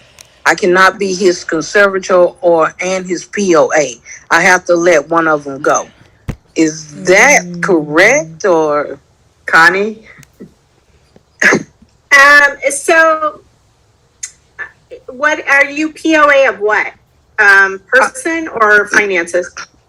it's a multi listing of several things that I'm his POA over. When I got it filled out, it lists everything from real property transactions, stocks and bonds, commodity banking, claims and litigation, personal family maintenance. Do you have medical decision making? Well, that's funny because I have the advanced directive for healthcare, and they said that is not enough. They say that's only if he is totally Right. gone and can't make the decisions. However, That's right. it is stated on the paperwork that anytime he's admitted to the hospital, I automatically becomes his POA over his health care. And they ignore it. Right. So generally POAs, powers of attorney for healthcare decisions, are only for medical. You cannot use a POA to make mental health decisions, particularly any involuntary mental health decisions. The only way to make involuntary mental health decisions would be a conservatorship. So when a conservatorship comes into play and there's also a POA, we have to look at there's priority to the conservator for the mental health, and then there's priority for the physical health would remain with the POA unless the court takes that away and names the conservator as also successor on the POA or suspends the POA. So you can technically have both, but it depends on what treatment you're talking about. Conservatorship will trump a POA for mental health. A POA will trump conservatorship on medical, right? So it just depends on what type of conservatorship you're talking about. Okay, so I want to be a conservator over him in regards for him to get the treatment that he needs. But as I said with the VA, there's so much. They have told me legally we don't have to listen to you. We only need to listen to the veteran. That's what I've been told. That's true unless they find him incapacitated in terms of the POA. So the POA only kicks in once a doctor or a court determines that the person lacks the capacity to give informed consent to a medical procedure. So until the doctor or the court makes that decision, the POA is in standby. It's only, it doesn't do anything until the veteran or the person gets to that point. The other thing that I would say, I know you said you were in Santa Clara. So yes. You might want to go back and look at my materials, but Santa Clara probably operates very similarly to LA County. If you are looking for a mental health conservatorship, the only way that will happen is he's going to have to get involuntarily hospitalized at a designated psychiatric facility, and they're going to have to make a referral to the public guardian, and the public guardian would have to determine if they should move forward with an LPS conservatorship or not. Okay. He's currently in EPS now on a 5150, Emergency Psychiatric Services. And I have put in for the referral for the AOT, and I haven't heard a word. I don't know what to do. And considering it's the weekend, and they put him in on Friday. Yeah, I mean it's really a challenge for Linda and I to really speak to any other county. We can only speak to LA County. I apologize on that, but you really have to, kind of find a contact. Maybe NAMI in Santa Clara can help you. Okay. And the other thing is, I think like for most AOTs, most counties have a number you can call for AOT. I know Orange County does. We do. I'm sure Santa Clara, if you look on their website, they probably have a number that you can call to ask questions about their AOT program. And even we get calls all the time to check on referrals. When folks have sent in a referral, they'll call us about the status. So so I encourage you to do that as well. And so I see wonderful Steve De La Torre, your hand is up, and then Jeanette. Go ahead, Steve.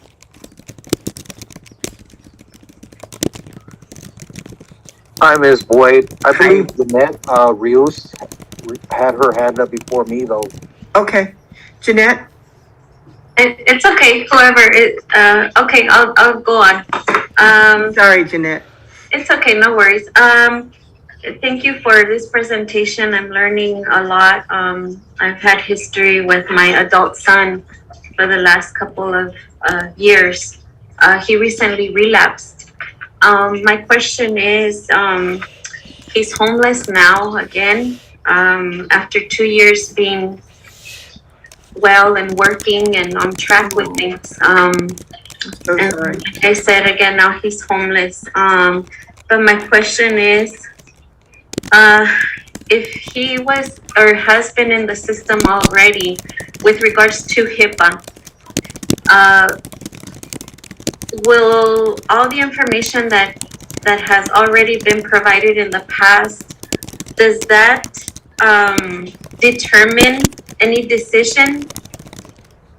What I'm trying to say is any past history that's in the system, does that carry on to current situations now, or For no? us in AOT, it does. And let me just say something else that you made me think about, and that is that if a person has Medi-Cal, or if a person has been hospitalized in LA County by our psychiatric mobile response team or by one of our law enforcement mental health teams, that is in our electronic record, in the Department of Mental Health electronic record. If a person has been hospitalized only by police and they have Medicare or private insurance, those are not recorded in our system. So my staff does not have access to that. So we often ask family members, because the person's had 5 hospitalizations in 36 months, and none of it shows in our system. So, and again, we used to be able to just take your word for it and present it.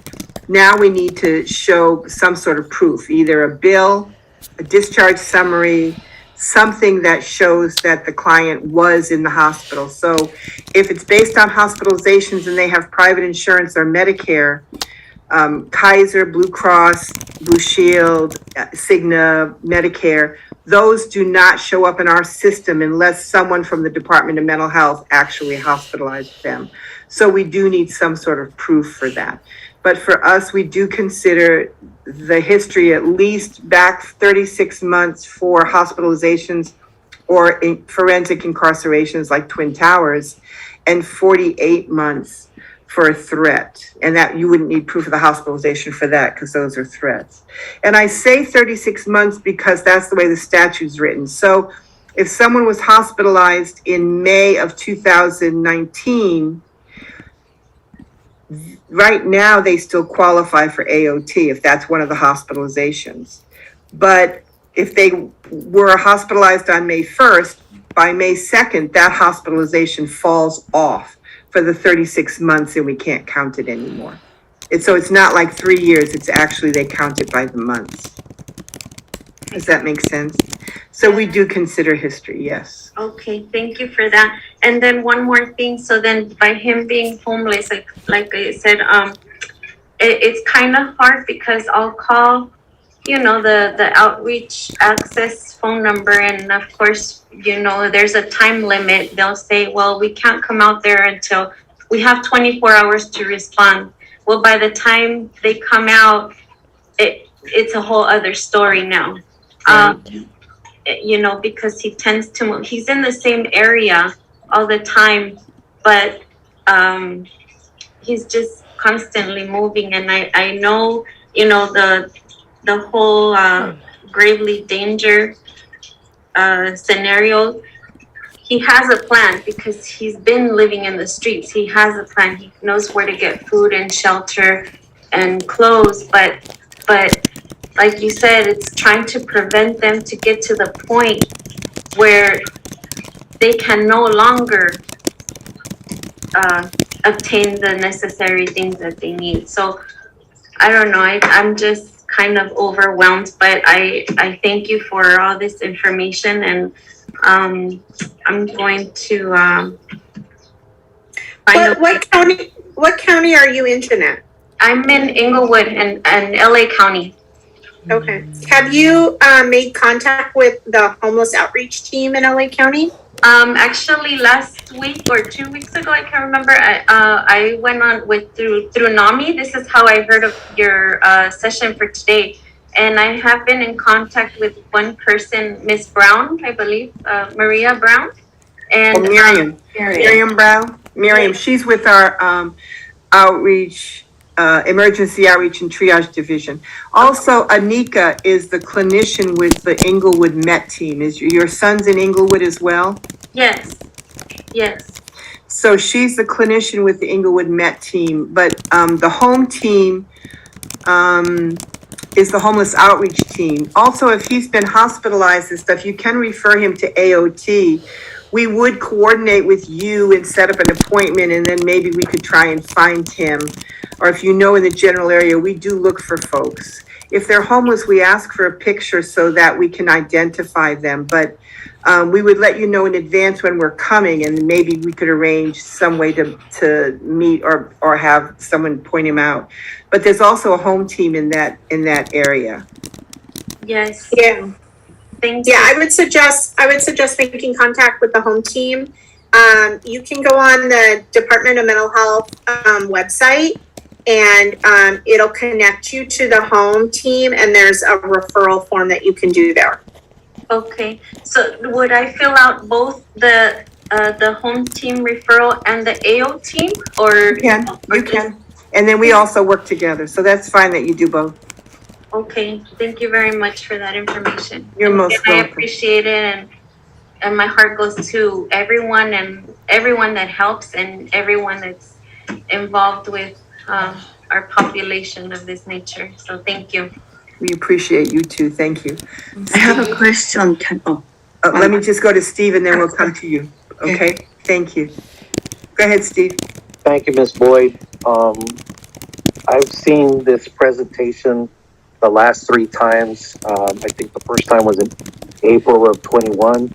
And each time I watch it, I get so much more information. I recently called your office, Ms. Boyd, and I apologize.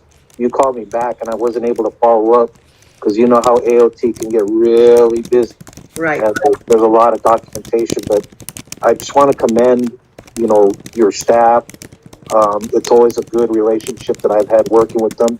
At times there's challenges, but it's the population that's challenging as well. For the family members that are here asking questions, thank you so much for being here for your loved ones, as they call them, and just advocating for them and trying to get information. What I found out doing this in June, will be 5 years of working AOT, is that it's a roller coaster. And the best thing that I learned was that really appreciating the small victories, as small as they can be, whether they engage with you for a day or, even the littlest things like making eye contact or calling you by your name are the smallest victories that mean that you have some kind of connection. And those are the winning parts of it.